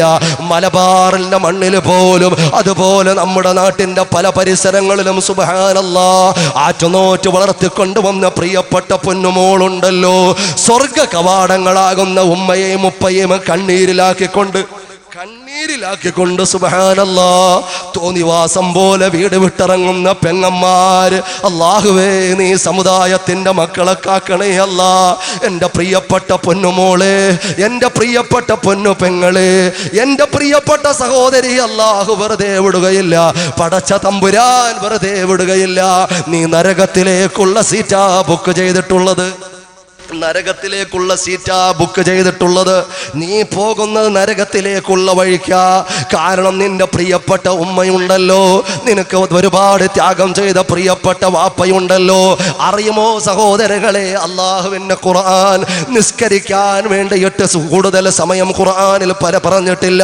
നിസ്കാരത്തിന്റെ കാര്യം വിശദീകരിച്ച് അള്ളാഹുവിന്റെ ഖുർആൻ പറഞ്ഞിട്ടില്ല. നോമ്പിന്റെ കാര്യം വിശദീകരിച്ച് അള്ളാഹുവിന്റെ ഖുർആൻ പറഞ്ഞിട്ടില്ല. സകാത്തിന്റെയും സദഖയുടെയും കാര്യം വിശദീകരിച്ച് അല്ലാഹുവിന്റെ ഖുർആൻ പറഞ്ഞിട്ടില്ല. പക്ഷേ അറിയുമോ, പ്രിയപ്പെട്ട ഉമ്മയുടെ ഉപ്പയുടെ കാര്യം പറഞ്ഞപ്പോ, പ്രിയപ്പെട്ട മാതാപിതാക്കളുടെ കാര്യം പറഞ്ഞപ്പോ, സഹോദരങ്ങളെ അറിയുമോ, അവരോട് വലാ തഖുല്ലഹുമാ ഉഫിൻ വലാ തൻഹർഹുമാ വഖുല്ലഹുമാ ഖൗലൻ കരീമാ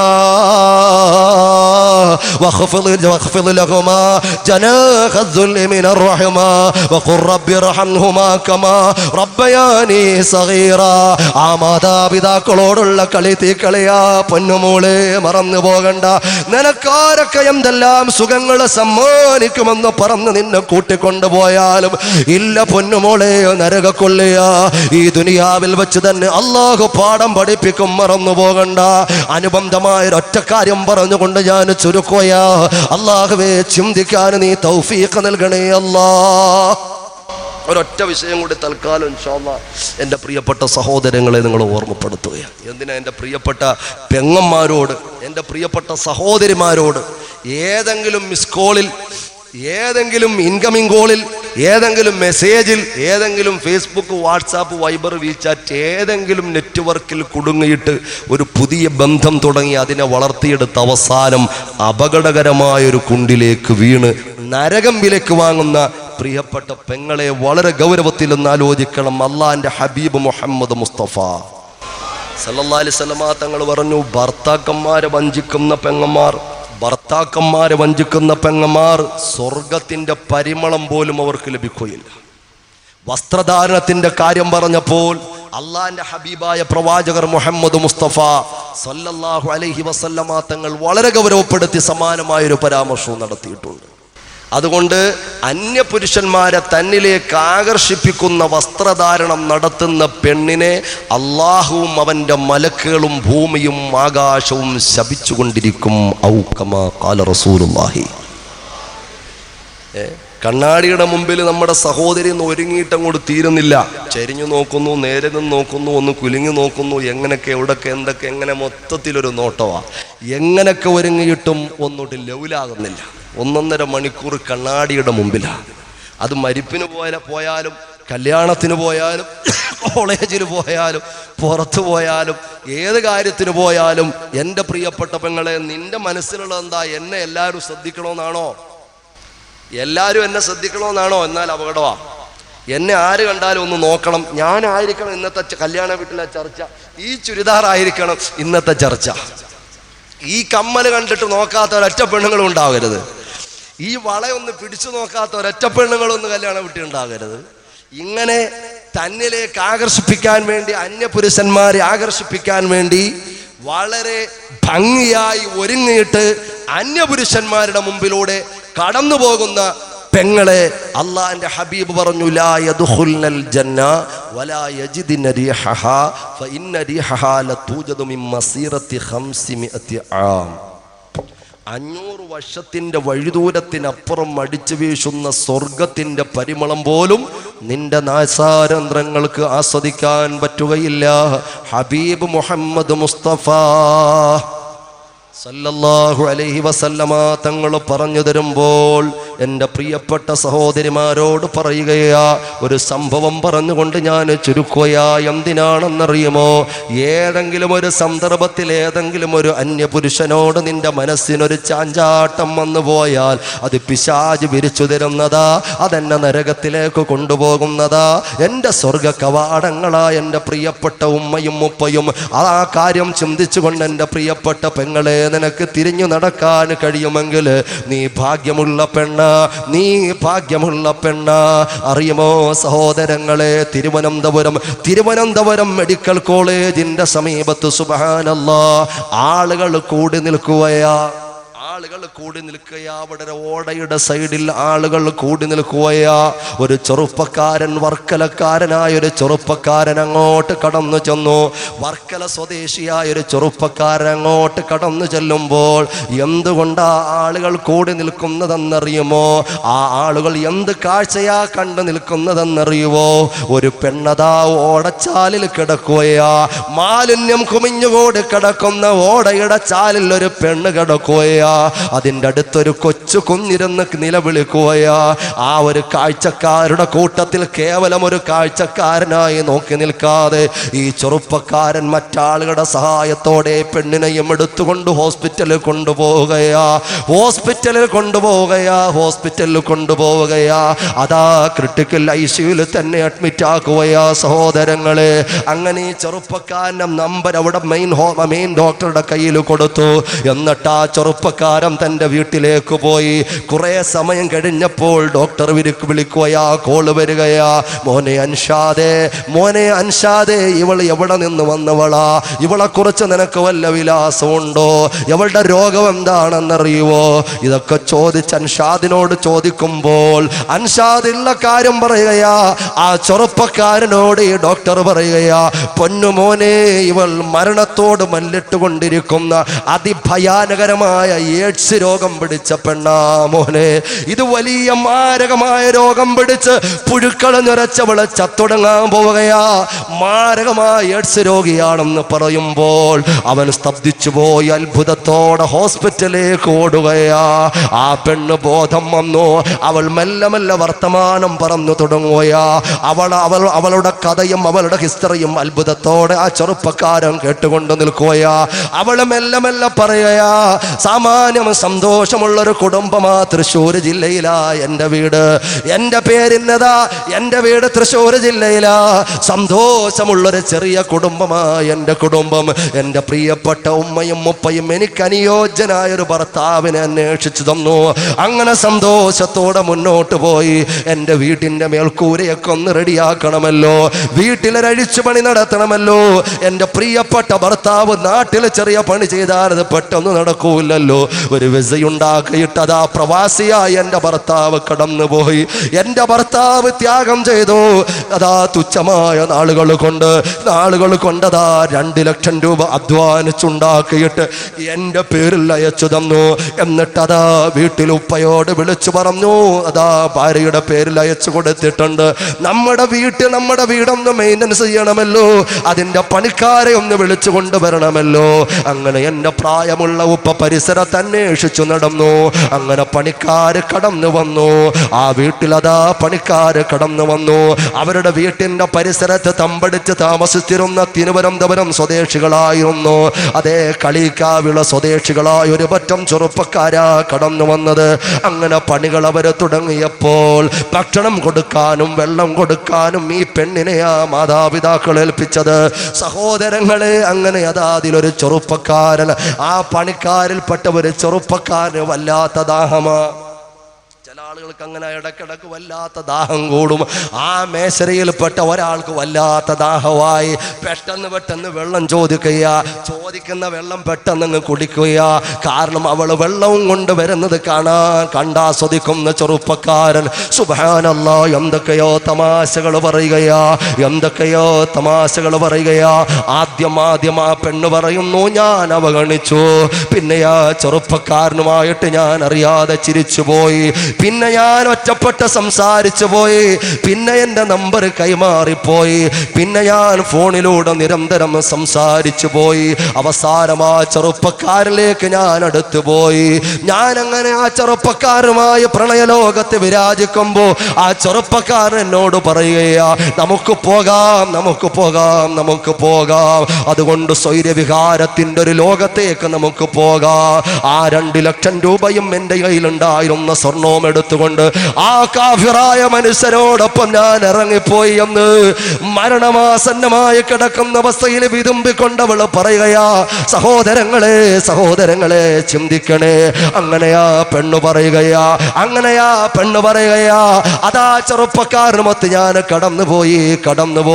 എങ്ങോട്ടാ കടന്നു പോയതെന്നറിയുമോ? ഈ സ്വർണവും എൻ്റെ കയ്യിൽ ഉണ്ടായിരുന്ന പണവും വിറ്റുകൊണ്ട് ഞാൻ നെയ്യാറ്റിൻകരയില് എൻ്റെ കാമുകനതാ ഒരു തടിക്കച്ചവടമൊക്കെ തുടങ്ങി. അവിടെ ഒരു വീട് വാടകയ്ക്കെടുത്തു. അങ്ങനെ ജീവിതം അങ്ങനെ മുന്നോട്ട് കടന്നുപോയി. പാതിരാ സമയമാകുമ്പോൾ പട്ടച്ചാരായം അടിച്ചുകൊണ്ട് 4 കാലിൽ കറങ്ങി വരുന്ന കാമുകനെയാ കാണുന്നത്. ഇനി എന്തു ചെയ്യാനാ? ആരോട് പറയാനാ? ഇനി തിരിഞ്ഞു നോക്കാൻ പറ്റുമോ?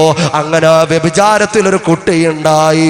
ആ പെണ്ണു പറയുകയാ, അങ്ങനെ കുറച്ചു നാൾ കഴിഞ്ഞപ്പോൾ തൻ്റെ കുറെ കൂട്ടുകാരുമായിട്ടാ പിന്നെ തൻ്റെ കാമുകന്റെ വരവ്. ആ കൂട്ടുകാരുമായിട്ട് അങ്ങനെ അടുത്തടുത്ത് വന്നു. ആ കൂട്ടുകാരിയാളെ മാറ്റി നിർത്തിയിട്ട് അവളെ ഉപദ്രവിക്കാൻ തുടങ്ങി. പീഡിപ്പിക്കാൻ ശ്രമിച്ചു.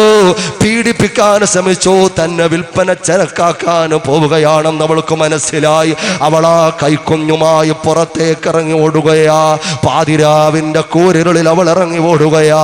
അങ്ങനെ ഓടി തുമ്പാൻ ഒരു ബസ് സ്റ്റാൻഡിന്റെ അടുത്തെത്തി. അപ്പോൾ ഒരു പെണ്ണിനെ കണ്ടുമുട്ടി. ആ പെണ്ണ് അവളോട് പറഞ്ഞു, ഈ പാതിരാ സമയത്ത് ഇങ്ങനെ ഒറ്റക്ക് ഇവിടെ ഇരിക്കല്ലേ, ഈ സ്ഥലം വല്ലാത്ത കുഴപ്പമുള്ള സ്ഥലവാ. കാര്യങ്ങളൊക്കെ അന്വേഷിച്ചു. A to Z കാര്യങ്ങളാ പെണ്ണിനോട് പറഞ്ഞു. ആ പെണ്ണ് പറഞ്ഞു, ഇന്ന് ഞാൻ അഭയം നൽകാം, കുഴപ്പമില്ല, ഇന്ന് എൻ്റെ കൂടെ പോരേന്നൊക്കെ പറഞ്ഞ ആ പെണ്ണ് കൊണ്ടുപോയി. ആ പെണ്ണാരാണെന്നറിയുമോ? ആ നാട്ടിലെ ഏറ്റവും വലിയ സെക്സ് റോക്കറ്റിലെ കണ്ണിയ. അവളും കൊണ്ടുപോയി പെണ്ണിനെ വിൽപ്പന നടത്തി. ഒരുപാട് ആളുകൾക്ക് അവളും വിറ്റു. അവസാനം AIDS രോഗം പിടിച്ചപ്പോൾ സഹോദരങ്ങളെ കൂട്ടത്തിൽ ഒരു കാര്യവും കൂടി പറയുകയാ. ഈ പെണ്ണതാ ഇടയ്ക്ക് വീട്ടിലേക്കാ ബസ് സ്റ്റോപ്പിൽ വന്ന് വീട്ടിലേക്കൊന്ന് വിളിക്കാമെന്ന് തോന്നിയല്ലോ. ആര് സ്വീകരിച്ചില്ലെങ്കിലും തൻ്റെ പ്രിയപ്പെട്ട ഉമ്മ ഒരു പക്ഷേ ഒളിച്ചെങ്കിലും പാത്തെങ്കിലും തന്നോടൊരു വർത്തമാനം പറയുമല്ലോ. അതുകൊണ്ട് വീട്ടിലേക്ക് വിളിക്കാനുള്ള മനസ്സ് വന്നില്ല. അപ്പുറത്തെ വീട്ടിലേക്ക് വിളിച്ചു. ഇപ്പുറത്തെ ആളാരെന്നറിയാതെ, ആളാരാണ് വിളിക്കുന്നതെന്നറിയാതെ അപ്പുറത്തെ വീട്ടിൽ വിളിച്ചു.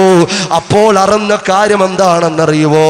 ആ മകൾ ഇറങ്ങിപ്പോയ വിഷമത്തിൽ പ്രായം ചെന്ന ഉപ്പയും ഉമ്മയും ഹൃദയം പൊട്ടി മരിച്ചു. പെങ്ങളെ, ഹൃദയം പൊട്ടി മരിച്ചു. താങ്ങാനാവാതെ 2 പേരും മണ്ണോട് ചേർന്ന് പോയി.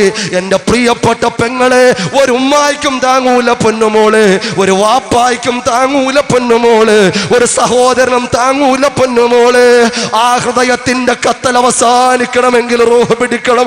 അതുവരെ തീജ്വാലകളായി നിന്റെ ഉമ്മയുടെ ഉപ്പയുടെ കണ്ണുനീരിങ്ങനെ വാർന്നുകൊണ്ടിരിക്കും പൊന്നുമോള്. അതുകൊണ്ട് നരകം വിലക്ക് വാങ്ങല്ല പൊന്നുമോള്. അല്പസുഖത്തിന് വേണ്ടി നിന്റെ ശാശ്വത സുഖം നഷ്ടപ്പെടുത്തല്ല പൊന്നുമോള്. ആ പെണ്ണു പറയുകയാ, അങ്ങനെ ഇവളും കൊണ്ടുപോയി കുറെ ആളുകൾക്ക് എന്നെ കാഴ്ചവെച്ചു.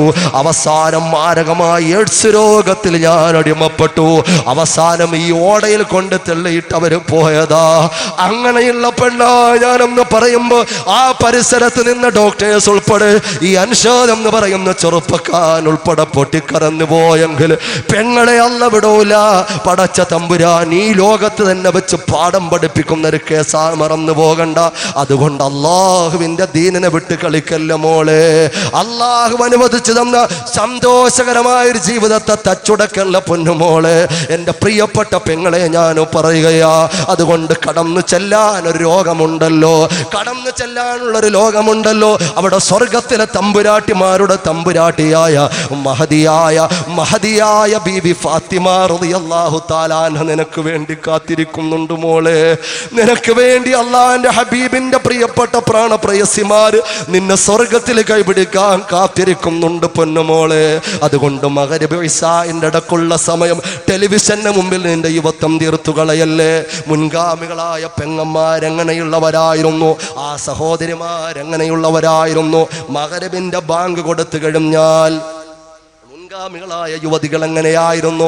എൻ്റെ പ്രിയപ്പെട്ട പെങ്ങന്മാർക്ക് വേണ്ടി ഞാൻ പറയുകയാ, മഗ്‌രിബിന്റെ ബാങ്ക് കൊടുത്തു കഴിഞ്ഞാൽ മുറ്റത്ത് കളിച്ചുകൊണ്ട് നിൽക്കുന്ന കുട്ടികളോട് പറയും, മക്കളെ കളി മതിയാക്കും, മഗ്‌രിബിന്റെ ബാങ്ക് കൊടുത്തു, ഇനി അകത്ത് കയറി കയ്യും കാലും തേച്ച് കഴുകിയിട്ട് സ്വലാത്ത് ചെല്ലും മക്കളെ എന്ന് പ്രിയപ്പെട്ട ചെറിയ മക്കളോട് പറയുന്ന യുവതികൾ ഉണ്ടായിരുന്നു.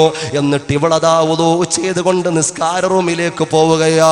പള്ളിയിലേക്ക് പോകാൻ പക്വതയെത്തിയ കുട്ടികളാണെങ്കിൽ പള്ളിയിലേക്ക് പറഞ്ഞു വിടുകയാ. അല്ലാതെയുള്ള ചെറിയ മക്കളോ പെൺകുട്ടികളോ ആണെങ്കിൽ അവളുടെ പ്രൈവറ്റ് റൂമിലേക്ക് കൂട്ടിക്കൊണ്ടു പോവുകയാ. ചെറിയ കുപ്പായമൊക്കെ അവൾക്ക് തയ്പ്പിച്ചു കൊടുക്കുക, ചെറിയ മക്കളെ നിസ്കാരം പഠിപ്പിക്കുക. എൻ്റെ പ്രിയപ്പെട്ട പെങ്ങളെ ചിന്തിക്കണേ, അങ്ങനെ മഗ്‌രിബിന്റെ ബാങ്ക് കൊടുത്ത് അങ്ങനെ നിസ്കരിക്കാൻ നിസ്കാര റൂമിൽ നിന്ന് കൈകെട്ടുകയാ. അല്ലാഹു അക്ബർ എന്ന് പറഞ്ഞ് കൈകെട്ടുമ്പോൾ അവർക്ക് ബേജാറില്ല, ആവലാതിയില്ല, വേവലാതിയില്ല. ഇപ്പൊ സീരിയല് തുടങ്ങുമല്ലോ, ഇപ്പൊ റിയാലിറ്റി ഷോ തുടങ്ങുമല്ലോ, ഇപ്പൊ സൂപ്പർ ഡാൻസ് തുടങ്ങുമല്ലോ. അവൾക്ക് വേവലാതിയില്ല, ആവലാതിയില്ല. അങ്ങനെ ഒരു തോന്നിവാസത്തിലും അവൾ പെട്ടിട്ടില്ല. അതുകൊണ്ട് ശാന്തമായി അവൾ നിസ്കരിക്കുകയാ. അള്ളാഹുവിലേക്ക് അതിലേക്കുന്ന ആരാധനയിലൂടെ കടന്നു പോവുകയാ. സലാം വീട്ടിൽ കിടന്നിട്ട് അൽഹംദുലില്ലാ സുന്നത്ത് നിസ്കാരങ്ങളെ കിടന്നിട്ട് പടച്ച തമ്പുരാനോട് ദ്വാരക്കുകയാ. ഒന്നാലോചിക്കണേ, തൊട്ടടുത്ത് കയ്യെത്തും ദൂരത്ത് അള്ളാഹുവിന്റെ വിശുദ്ധമായ കലാം വെച്ചിട്ടുണ്ട്, ഖുർആൻ വെച്ചിട്ടുണ്ട്. ആ ഖുർആൻ എടുക്കുകയാ. പ്രിയപ്പെട്ട പെങ്ങളെ ചിന്തിച്ചു നോക്ക്, ആ ഖുർആൻ എടുത്തുകൊണ്ട് ബിസ്മില്ലാഹിർ റഹ്മാനിർ റഹീം യാസീൻ വൽ ഖുർആനിൽ ഹകീം. ഒരു സൂറത്ത് യാസീനെങ്കിലും പാരായണം ചെയ്യുകയാ, ഒരു സൂറത്ത് യാസീനെങ്കിലും പാരായണം ചെയ്യുകയാ. ആലോചിക്കണേ, സൂറത്ത് യാസീനും പാരായണം ചെയ്തിട്ട് ദുആരക്കുകയാ. പടച്ചവനെ എൻ്റെ ഖുർആൻ നീ സ്വീകരിക്കണേ അല്ലാ. അല്ലാഹുവേ, എൻ്റെ വീട്ടിൽ നിന്ന് എന്നെ ഞാനാക്കി മാറ്റിയ പ്രിയപ്പെട്ട ഉമ്മയും ഉപ്പയും ഖബറിലാ അല്ലാ, അവരുടെ ഖബറിലേക്ക് നിന്റെ മിസ്ൽ സവാബ് എത്തിക്കണേ അല്ലാ. പടച്ചവനെ, എൻ്റെ മക്കൾ എന്നെ ഏൽപ്പിച്ച സമ്പത്താണല്ലോ, ആ മക്കളെ നീ ഹലാലാക്കി തരണേ അല്ലാ, സന്തോഷമുള്ള സന്താനങ്ങളാക്കി തരണേ അല്ലാ. എൻ്റെ പ്രിയപ്പെട്ട ഭർത്താവ് അല്ലാഹുവേ അന്നം അന്വേഷിച്ചുകൊണ്ട് കടലിനോട് മല്ലിട്ട് കൊണ്ട് പോയിരിക്കുകയാ, അല്ലെങ്കിൽ അന്യനാട്ടിൽ പോയിരിക്കുകയാ, അല്ലെങ്കിൽ ഏതെങ്കിലും പ്രദേശത്ത് പോയിരിക്കുകയാ. അവർക്ക് ഖൈറു നൽകണേ അല്ലാ, അവർക്ക് ബറക്കത്ത് നൽകണേ അല്ലാ എന്നവൾ അവിടെ ഇരുന്നു കൊണ്ട് ദ്വാരക്കുകയാ. എന്നിട്ടോ ദ്വായെല്ലാം കഴിഞ്ഞിട്ടും എഴുന്നേറ്റോടുന്നില്ല. അതാ തൊട്ടടുത്ത് മൗലിദിന്റെ ഏടുണ്ട്, അതാ മൗലിദിന്റെ കിതാബുണ്ട്. അതെടുത്ത് തുറന്നുകൊണ്ട് അവൾ പാടുകയാ. ബിസ്മിയും ഹംദും സലാത്തും നൽസലാമും മുന്നേ ബില്ലിനെ ഫീസത്ത് മാല ഞാൻ തുടങ്ങിയിടുന്നേ. എൻ്റെ പ്രിയപ്പെട്ട പെങ്ങളെ, എൻ്റെ പരിസരത്തുള്ള എന്നെ വീക്ഷിക്കുന്ന, എൻ്റെ ശബ്ദം ശ്രവിക്കുന്ന എൻ്റെ പ്രിയപ്പെട്ട ഉമ്മ, അങ്ങനെ ഇശാ വരെ മഗ്‌രിബ് മുതൽ തുടങ്ങിയ ദിക്റും സലാത്തും ഖുർആനും മദുഹും അതാ ഇശാ വരെ തുടർന്നുകൊണ്ടിരിക്കുകയാ. ക്ഷീണമില്ല, മടിയില്ല, അപലാതിയില്ല, പ്രശ്നമില്ല.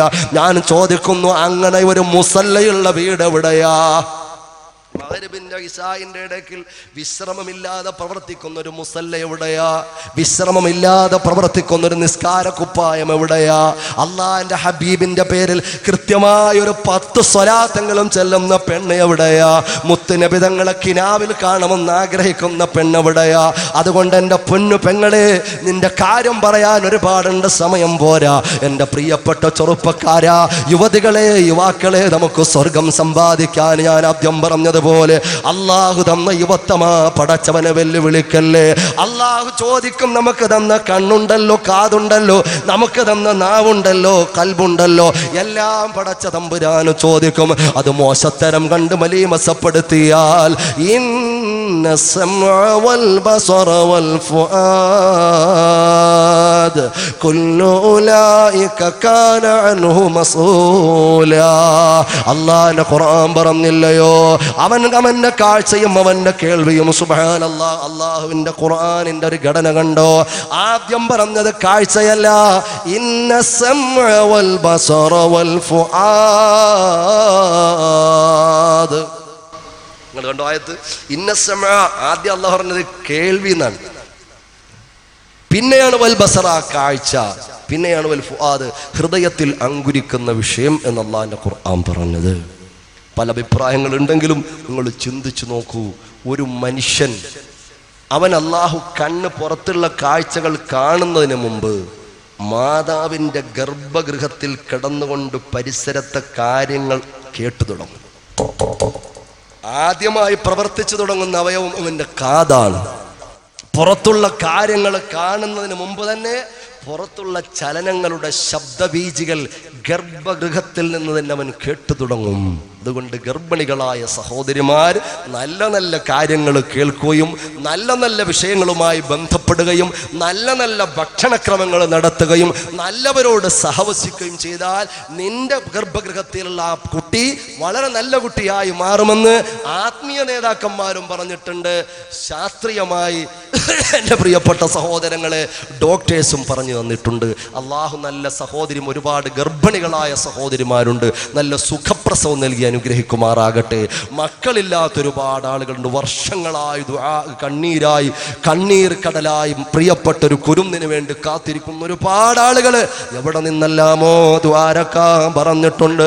തമ്പുരാനെ തമ്പുരാനെ പടച്ചവനെ, നല്ല ഓർമ്മശക്തിയുള്ള ഓർമ്മബുദ്ധിയുള്ള നല്ല തൻ്റെ ഇടമുള്ള ഉത്സാഹമുള്ള നല്ല കുളിർമയുള്ള ഒരു കുരുന്നിനെ നീ സമ്മാനമായി കൊടുക്കണേ അല്ലാ. നീ മക്കളില്ലാത്തവർക്ക് മക്കളെ നൽകണേ അല്ലാ. അതുകൊണ്ട് സഹോദരങ്ങളെ പ്രിയപ്പെട്ട പെങ്ങന്മാരെ, അങ്ങനെ മഹിതമായൊരു പാരമ്പര്യമുണ്ടായിരുന്നു. അതുകൊണ്ട് പ്രിയപ്പെട്ട ചെറുപ്പക്കാരാ, നിന്റെ കാതും കാഴ്ചയും കേൾവിയുമെല്ലാം അത് പടച്ച തമ്പുരാൻ ചോദിക്കുമ്പോ, എന്ത് കണ്ടു എന്ന് ചോദിക്കുമ്പോ, എന്ത് പറഞ്ഞു എന്ന് ചോദിക്കുമ്പോ, എന്ത് കേട്ടു എന്ന് ചോദിക്കുമ്പോ, എന്ത് ചിന്തിച്ചു എന്ന് ചോദിക്കുമ്പോ അള്ളാഹുവിന്റെ മുമ്പിൽ മറുപടി പറയാൻ തയ്യാറായിക്കോ. പടച്ച തമ്പുരാന്റെ മുമ്പിൽ മറുപടി പറയാൻ തയ്യാറായിക്കോ. അതുകൊണ്ട് യുവത്വമേ ഹബീബ് മുഹമ്മദ് മുസ്തഫ സല്ലല്ലാഹു അലൈഹി വസല്ലമ തങ്ങളിലേക്ക്, അവിടുത്തെ മഹബ്ബത്തിന്റെ ലോകത്തേക്ക് മടങ്ങലല്ലാതെ നിങ്ങളുടെ യുവത്വത്തിന് മറ്റൊരു പരിഹാര മാർഗമില്ല. കാരണം എല്ലാവരും മടങ്ങിയത് അങ്ങോട്ടാ, സ്വലാത്തിലൂടെയാ അള്ളാഹുവിന്റെ ഹബീബിലേക്ക് അടുത്തിട്ടുള്ളത്. മുഹമ്മദ് മുസ്തഫ സല്ലല്ലാഹു അലൈഹി വസല്ലമ തങ്ങളിലേക്ക് അടുക്കാനും യുവത്വം പ്രണയബദ്ധമാകാനും ഒരൊറ്റ പോയിന്റും കൂടി പറഞ്ഞ് ഞാൻ ചുരുക്കുകയാ. അള്ളാന്റെ ഹബീബായ പ്രവാചകനോടുള്ള മധു ഉണ്ടല്ലോ. എൻ്റെ പ്രിയപ്പെട്ട ചെറുപ്പക്കാരാ, ഞാൻ പറയുകയാ, ഇത് ആസ്വാദനത്തിനല്ല, അഭിപ്രായ പ്രകടനത്തിനല്ല. അറിയുമോ, ഈ അടുത്ത് തന്നെ ചൊക്ലി എന്ന ചരിത്രമുറങ്ങുന്ന മണ്ണ് കണ്ണൂർ ജില്ലയിൽ ചൊക്ലി എന്ന് പറയുന്ന ചരിത്രമുറങ്ങുന്ന ഒരു മണ്ണുണ്ട്. അവിടെ വിനീതനൊരു പ്രഭാഷണം നടത്തിയപ്പോ എൻ്റെ പ്രിയപ്പെട്ട സഹോദരങ്ങളെ, 2 വർഷമായി 2 തവണയായി ഞാൻ അവിടെ പ്രസംഗിക്കുന്നു. ഈ കഴിഞ്ഞ തവണ പ്രഭാഷണം കഴിഞ്ഞ് അല്ലാഹുവിന്റെ ഹബീബിന്റെ മദ്ഹ് എല്ലാ പ്രഭാഷണത്തിനും അവസാനം ഒരൽപ്പം പറഞ്ഞൊരൽപ്പം മദ്ഹ് ചൊല്ലി ദ്വാരക്കുന്നൊരു പതിവുണ്ട്. ആ പ്രളയം പറഞ്ഞുകൊണ്ട് ദ്വാരക്കുന്നൊരു പതിവുണ്ട്. അങ്ങനെ മുത്തുനബി തങ്ങളോടുള്ള പ്രണയബദ്ധമായ ഇരടികളോട് ദുആ കഴിഞ്ഞ് വീട്ടിൽ പോയി ഒരു ചെറുപ്പക്കാരനതാ വിളിക്കുകയാ. അടുത്ത പ്രഭാതത്തിൽ എന്നെ വിളിക്കുകയാ, അല്ലയോ ഉസ്താദേ, അല്ലാഹുവിന്റെ റസൂലിന്റെ മദ്ഹ് കൊണ്ട് നനഞ്ഞ ഹൃദയവുമായി ഞാനങ്ങനെ ഉറങ്ങി. ഞാൻ കാണുന്ന കാഴ്ച പുണ്യ മദീനയാ. അള്ളാഹുവിന്റെ ഹബീബ് മുഹമ്മദ് മുസ്തഫ സല്ലല്ലാഹു അലൈഹി വസല്ലമ തങ്ങളുടെ മദ്ഹ് ചൊല്ലി മദ്ഹ് പറഞ്ഞ് ആ ഈരടികൾ ചൊല്ലിയിട്ട് ഞാനങ്ങ് പോയി കിടന്നപ്പോ എൻ്റെ മനസ്സിന് എൻ്റെ മാണിക്ക കൊട്ടാരമായി കടന്നു വരുന്നത് പുണ്യമദീനയാണ്, പച്ചക്കുബ്ബയാണ്. അവിടെ ഒരാൾ വന്നതും അവിടെ നടന്ന സംഭാഷണങ്ങളും ഞാൻ പറയുന്നില്ല. എൻ്റെ പ്രിയപ്പെട്ടവരെ, അള്ളാന്റെ ഹബീബ് പുഞ്ചിരിക്കട്ടെ ചെറുപ്പക്കാരാ. അള്ളാന്റെ റസൂൽ ഇടപെടട്ടെ, അള്ളാന്റെ ഹബീബ് സന്തോഷിക്കട്ടെ. അല്ലാഹുവിന്റെ റസൂൽ പുഞ്ചിരി പ്രതികരണമായി അവിടുന്ന് നമുക്ക് തിരിച്ചു തരട്ടെ. മുഹമ്മദ് മുസ്തഫ സല്ലല്ലാഹു അലൈഹി വസല്ലമ തങ്ങളുടെ പുണ്യമായ അനുരാഗികളുടെ അനന്തകോടി അശ്രുഗണങ്ങൾ വീണ് അനുഗ്രഹീതമായി കിടക്കുന്ന പുണ്യമദീനയുണ്ടല്ലോ. സ്നേഹ സാഫല്യങ്ങളുടെ സുവർണ തീരങ്ങളിൽ സ്നേഹ സായൂജ്യത്തിന്റെ സായാഹനങ്ങൾ തീർത്ത അള്ളാന്റെ ഹബീബ് മുഹമ്മദ് മുസ്തഫ സല്ലല്ലാഹു അലൈഹി വസല്ലമ തങ്ങളുണ്ടല്ലോ. വിശ്വത്തിന്റെ അഷ്ടദിക്കുകളിൽ ഇഷ്ടത്തിന്റെ ഇതിഹാസങ്ങൾ തീർത്ത മുഹമ്മദ് മുസ്തഫ സല്ലല്ലാഹു അലൈഹി വസല്ലമ തങ്ങളുണ്ടല്ലോ. ആ പുണ്യമണ്ണിലേക്ക് മദീനയിലേക്ക് കടന്നു വരികയാ. അതാ ഒരു ജൂതനായ പണ്ഡിതൻ കടന്നു വരികയാ. ഒരു ജൂതനായ പണ്ഡിതൻ കടന്നു വരികയാ. എന്തിനാണ് അയാൾ കടന്നു വരുന്നതെന്നറിയുമോ? അദ്ദേഹത്തിന്റെ വേദത്തിൽ അദ്ദേഹം അള്ളാന്റെ റസൂലിനെ കുറിച്ച് പഠിച്ചു. അള്ളാന്റെ റസൂലിന്റെ പ്രകാശം പഠിച്ചു. ഹബീബായ പ്രവാചകന്റെ കൂടെ നിഴല് പോലെ സഞ്ചരിക്കുന്ന സ്വഹാബികളുടെ ജീവിതം പഠിച്ചു. പുണ്യമണ്ണ് മദീനയുടെ മഹത്വം പഠിച്ചു. അള്ളാന്റെ റസൂല് വിഭാവനം ചെയ്യുന്ന പ്രത്യേക ശാസ്ത്രത്തിനെ കുറിച്ച് പഠിച്ചു. എന്നിട്ട് ആ മനുഷ്യൻ കടന്നു വരുന്നത് എന്തിനാണെന്നറിയുവോ? അള്ളാന്റെ റസൂലിനെ ഒന്ന് കാണണമല്ലോ. ജീവിതത്തിൽ ആദ്യമായി മദീനയിലേക്ക് കടന്നു വരികയാ ജൂതനായ പണ്ഡിതന്. എന്തിനാ കടന്നു വരുന്നത്? മുത്തുനബിയെ കാണണം, അള്ളാന്റെ റസൂലിന്റെ കൈയൊന്ന് പിടിക്കണം. ആ കൈ പിടിച്ചുകൊണ്ട് അഷ്ഹദു അല്ലാ ഇലാഹ ഇല്ലല്ലാഹ് ചൊല്ലണം, കലിമ പറഞ്ഞുകൊണ്ട് ദീനിലേക്ക് കടന്നു വരണം. ആ മനുഷ്യൻ അങ്ങനെ നടന്നു നീങ്ങിയപ്പോൾ ആ മനുഷ്യൻ അല്ലാഹുവിന്റെ റസൂലിനെ ജീവിതത്തിൽ ഒരിക്കലും കണ്ടിട്ടില്ലല്ലോ. സൗന്ദര്യധാമമാകുന്ന പ്രവാചകന്റെ പുണ്യമായ വദനത്തെ കുറിച്ച് വായിച്ചിട്ടല്ലേ മനസ്സിലാക്കിയിട്ടുള്ളൂ. ആദ്യമായി കണ്ടുമുട്ടുന്നത് ആരെന്നറിയുമോ? മഹാനായ സൽമാനുൽ ഫാരിസി റളിയല്ലാഹു തആല അൻഹുവിനെയാ. ആപ്പിള് പോലെ ചുവപ്പുള്ള സഹാബിയാ. സഹോദരങ്ങളെ, സഹാബിമാരിൽ നല്ല ഗ്ലാമറുള്ള സഹാബിയാ സൽമാനുൽ ഫാരിസി റളിയല്ലാഹു തആല അൻഹുവിനെ കാണുകയാ. ഈ ജൂതൻ വിചാരിച്ചു ഈ കടന്നു വരുന്നത് മുഹമ്മദ് മുസ്തഫ തങ്ങളാണോ? കാരണം കാണാൻ നല്ല പവറല്ലയോ, കാണാൻ നല്ല പ്രൗഢിയും പ്രതാപവുമല്ലയോ, കാണാൻ നല്ല സൗന്ദര്യ സ്വരൂപമാകുന്ന മുഖമല്ലയോ? ഇതെന്റെ ഹബീബാണോ? ഇത് ഞാൻ കാണാമെന്ന മുത്ത് റസൂലാണോ?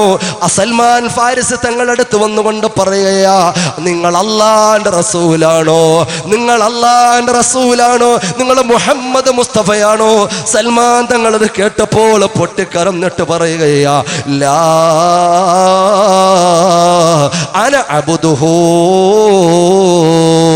ഞാൻ അവിടുത്തെ എളിയൊരു ദാസൻ മാത്രമാ, ഞാൻ അവിടുത്തെ എളിയൊരു ദാസൻ മാത്രമാ, എളിയൊരു സേവകൻ മാത്രമാ.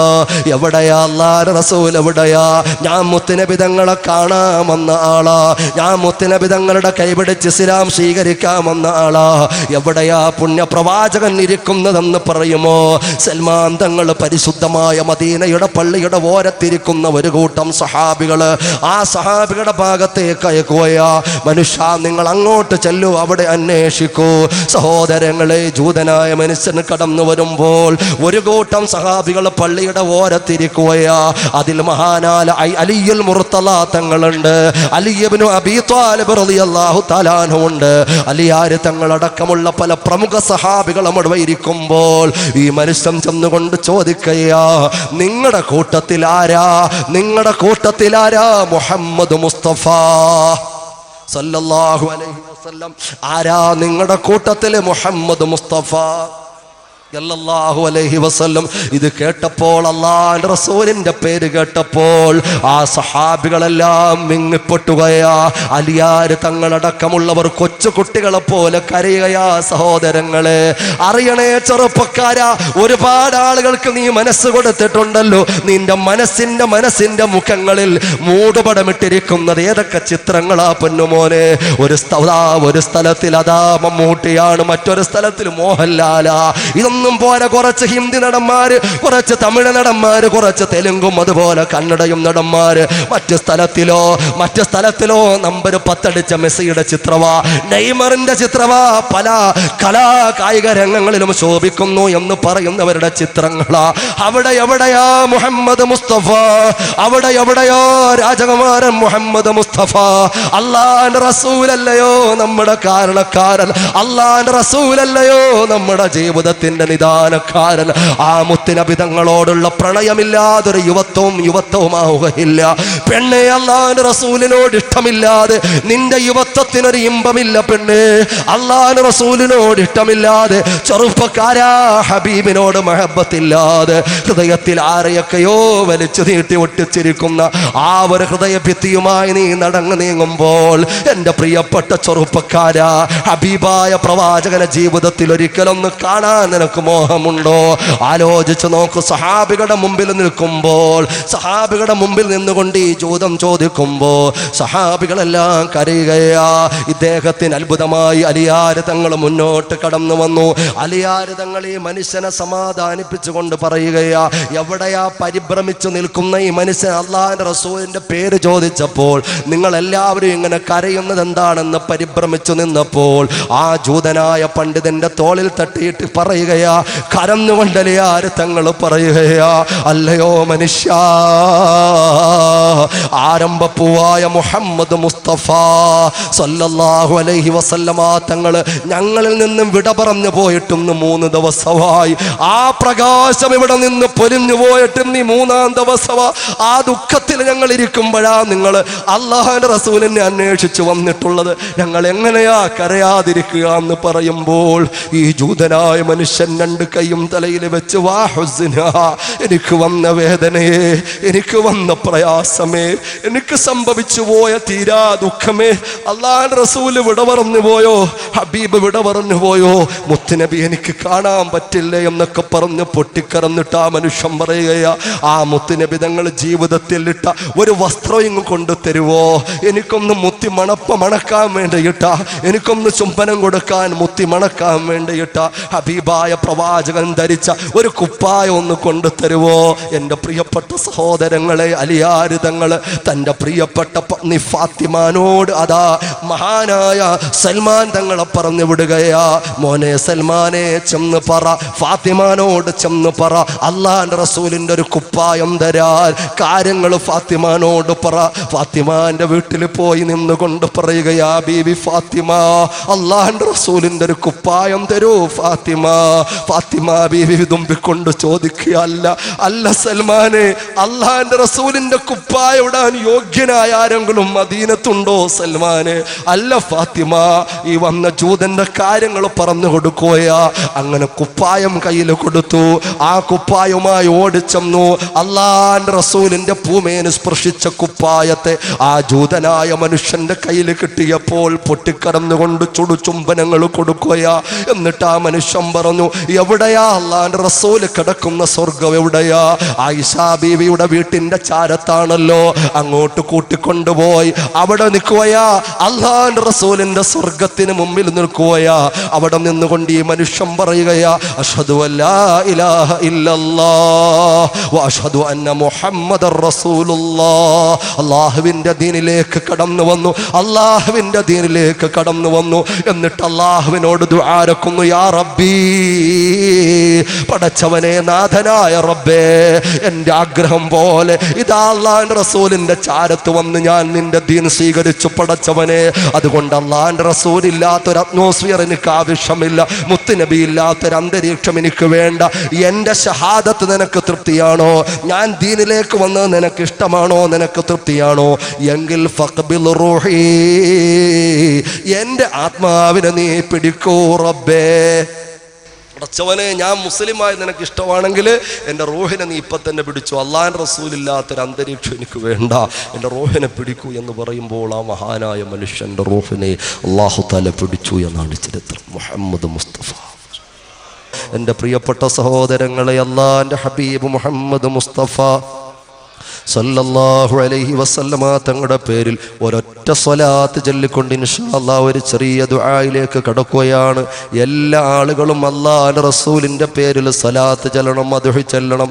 3 സദസ്സിൽ ഈ അടുത്ത സമയത്ത് തന്നെ 3 സദസ്സിൽ ഇങ്ങനെ അവസാന സമയം ഈ മദ്ഹ് ചൊല്ലുമ്പോൾ, അവസാന സമയം ഇങ്ങനെ സ്വലാത്ത് ചൊല്ലുമ്പോൾ, അവസാന സമയം പുണ്യപ്രവാചകന്റെ പ്രണയം പറഞ്ഞു ദുആയ്ക്ക് മുമ്പ് ഇങ്ങനെ പ്രണയം പറയുമ്പോൾ, പാടുമ്പോൾ, അങ്ങനെ 3 സദസ്സിൽ നിന്ന് എനിക്ക് ഓരോ ആളുകളും പറഞ്ഞു തന്നിട്ടുണ്ട് കാര്യമുണ്ട്. ആ സമയത്ത് എന്തോ നല്ലൊരു പരിമളം ഞങ്ങൾ ആസ്വദിച്ചിട്ടുണ്ട്. 3 വ്യക്തികൾ 3 സ്ഥലത്ത് എന്നോട് പറഞ്ഞിട്ടുണ്ട്. ഞാനത് വിശദീകരിച്ച് പറയേണ്ടത് ആ സമയം പോരാ. അവർ പറഞ്ഞതിൻ്റെ രത്നച്ചുരുക്കം ചുരുക്കമതാ അങ്ങനെ ഹബീബിന്റെ മദ്ഹ് ചൊല്ലിയപ്പോൾ ജീവിതത്തിൽ ഞങ്ങൾ അനുഭവിച്ചിട്ടില്ലാത്തൊരു സുഗന്ധം ഞങ്ങളുടെ നാസാരന്ധ്രങ്ങളിൽ ഞങ്ങൾക്ക് ആസ്വദിക്കാൻ കഴിഞ്ഞു. അതിലൊരു ചെറുപ്പക്കാരൻ പറഞ്ഞു, ആദ്യം ഞാൻ വിചാരിച്ചു ഏതോ കൂടിയ വല്ല അത്തറിന്റെ കുപ്പി തുറന്നതായിരിക്കും. പരിസരത്തൊക്കെ നോക്കി ആരും അത്ര പുരട്ടിയിട്ടില്ല, എല്ലാവരും മദ്ഹ് ചൊല്ലുകയാ. ആ മനുഷ്യൻ പറഞ്ഞു, അത് മദീനത്ത് നിന്ന് വന്നതാണെന്ന് പറയുകയാ. അതുകൊണ്ട് എൻ്റെ പ്രിയപ്പെട്ടവരെ, അള്ളാഹുവിൻ്റെ റസൂലിൻ്റെ പൊരുത്തമുള്ളൊരു സദസ്സാകണം, ഹബീബായ പ്രവാചകൻ ഇടപെടുന്നൊരു സദസ്സാകണം, അള്ളാഹുവിൻ്റെ റസൂലിനെ കാണാൻ ഉതകുന്നൊരു സദസ്സാകണം. അള്ളാഹുവെ, മുത്തുനബിതങ്ങളെ കാണാൻ തൗഫീഖ് നൽകണേ അല്ലാഹ്. പടച്ചവനെ, 14 രാവിലെ പൂർണ്ണേന്ദുവിനെ പരാജയപ്പെടുത്തിയ പുണ്യമുഖമുണ്ടല്ലോ, അല്ലാഹുവിന്റെ റസൂലിന്റെ പുണ്യമായ മുഖമുണ്ടല്ലോ. അന്ത ശബ്സുൻ അന്ത ബദറുൻ അന്ത നൂറുൻ ഫൗക നൂരി അന്ത ഇക്സീറുൻ വഗാലി അന്ത മിസ്ബാഹുസ് സുദൂർ യാ നബി സലാം അലൈക്കും.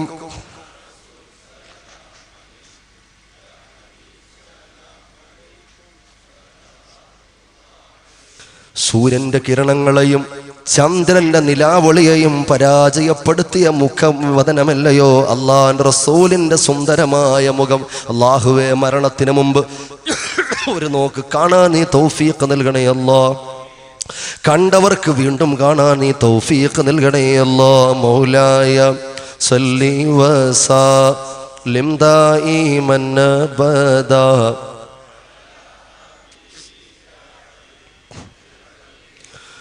ربنا يا ربنا ربنا يا ربنا ربنا يا ربنا ربنا يا ربنا ربنا يا ربنا ربنا يا ربنا ربنا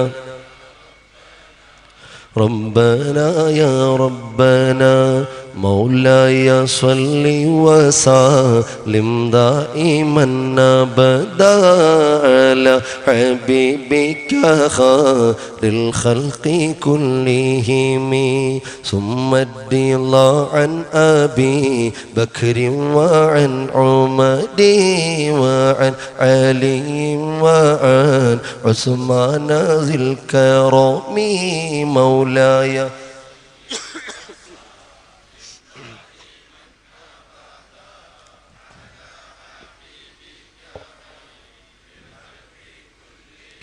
سعد سعيد زبيد طلحة وأبي عبيدة وابن عوف عاشر الكرم مولاي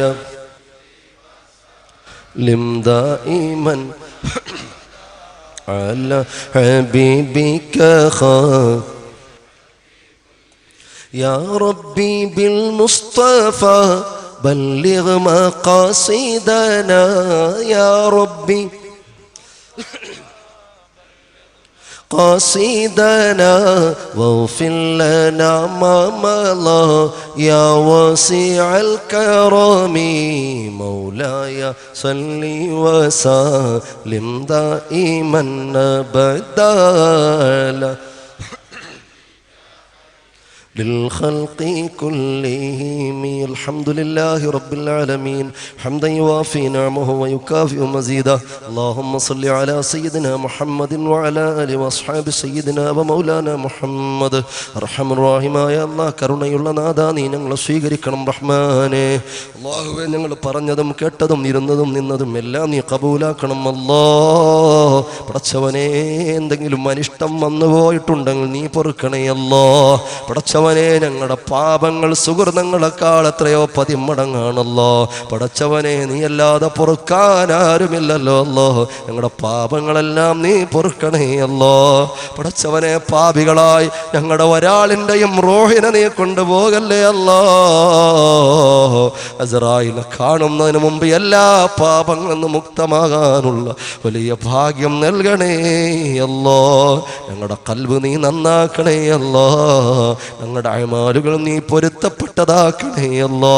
പടച്ചവനെ അല്ലാഹുവേ, ധാരാളം ആലിമീങ്ങൾ, മുത്തഅല്ലിമീങ്ങൾ, സദാത്യങ്ങൾ ഉണ്ടാകാം അല്ലാഹുവേ. പല മുഅ്മിനീങ്ങളും പലരും ആമീൻ പറയുകയാണ്, പല ഉമ്മ പെങ്ങന്മാരും ഇഖ്ലാസോടെ ആമീൻ പറയുകയാണ്. പടച്ചവനെ അല്ലാഹുവേ, അവരുടെ ഒക്കെ ബറക്കത്ത് കൊണ്ട് ഞങ്ങളെ കബൂലാക്കണേ അല്ലാ.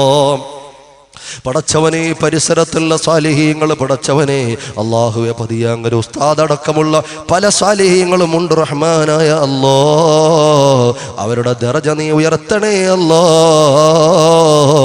പരലോകത്തിൽ അവരോടോരം ചേർന്ന് സ്വർഗത്തിൽ സമ്മേളിക്കാനുള്ള ഭാഗ്യം നൽകണേ അല്ലാ.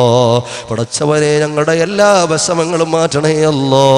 പടച്ചവനെ രോഗങ്ങളിൽ പെട്ടുപോയവരുണ്ടല്ലോ പടച്ചവനെ, പല നിലക്കുള്ള രോഗങ്ങളാണ് അല്ലോ പടച്ചവനെ. ക്യാൻസർ, എയ്ഡ്സ്, മന്ത് പോലെയുള്ള മാരകമായ ഭീകരമായ ബീഭത്സമായ രോഗങ്ങൾ ഞങ്ങൾക്കാർക്കും തന്ന് നീ ഞങ്ങളെ തളർത്തല്ലേ അല്ലോ, ഞങ്ങളെ തകർക്കല്ലേ അല്ലോ.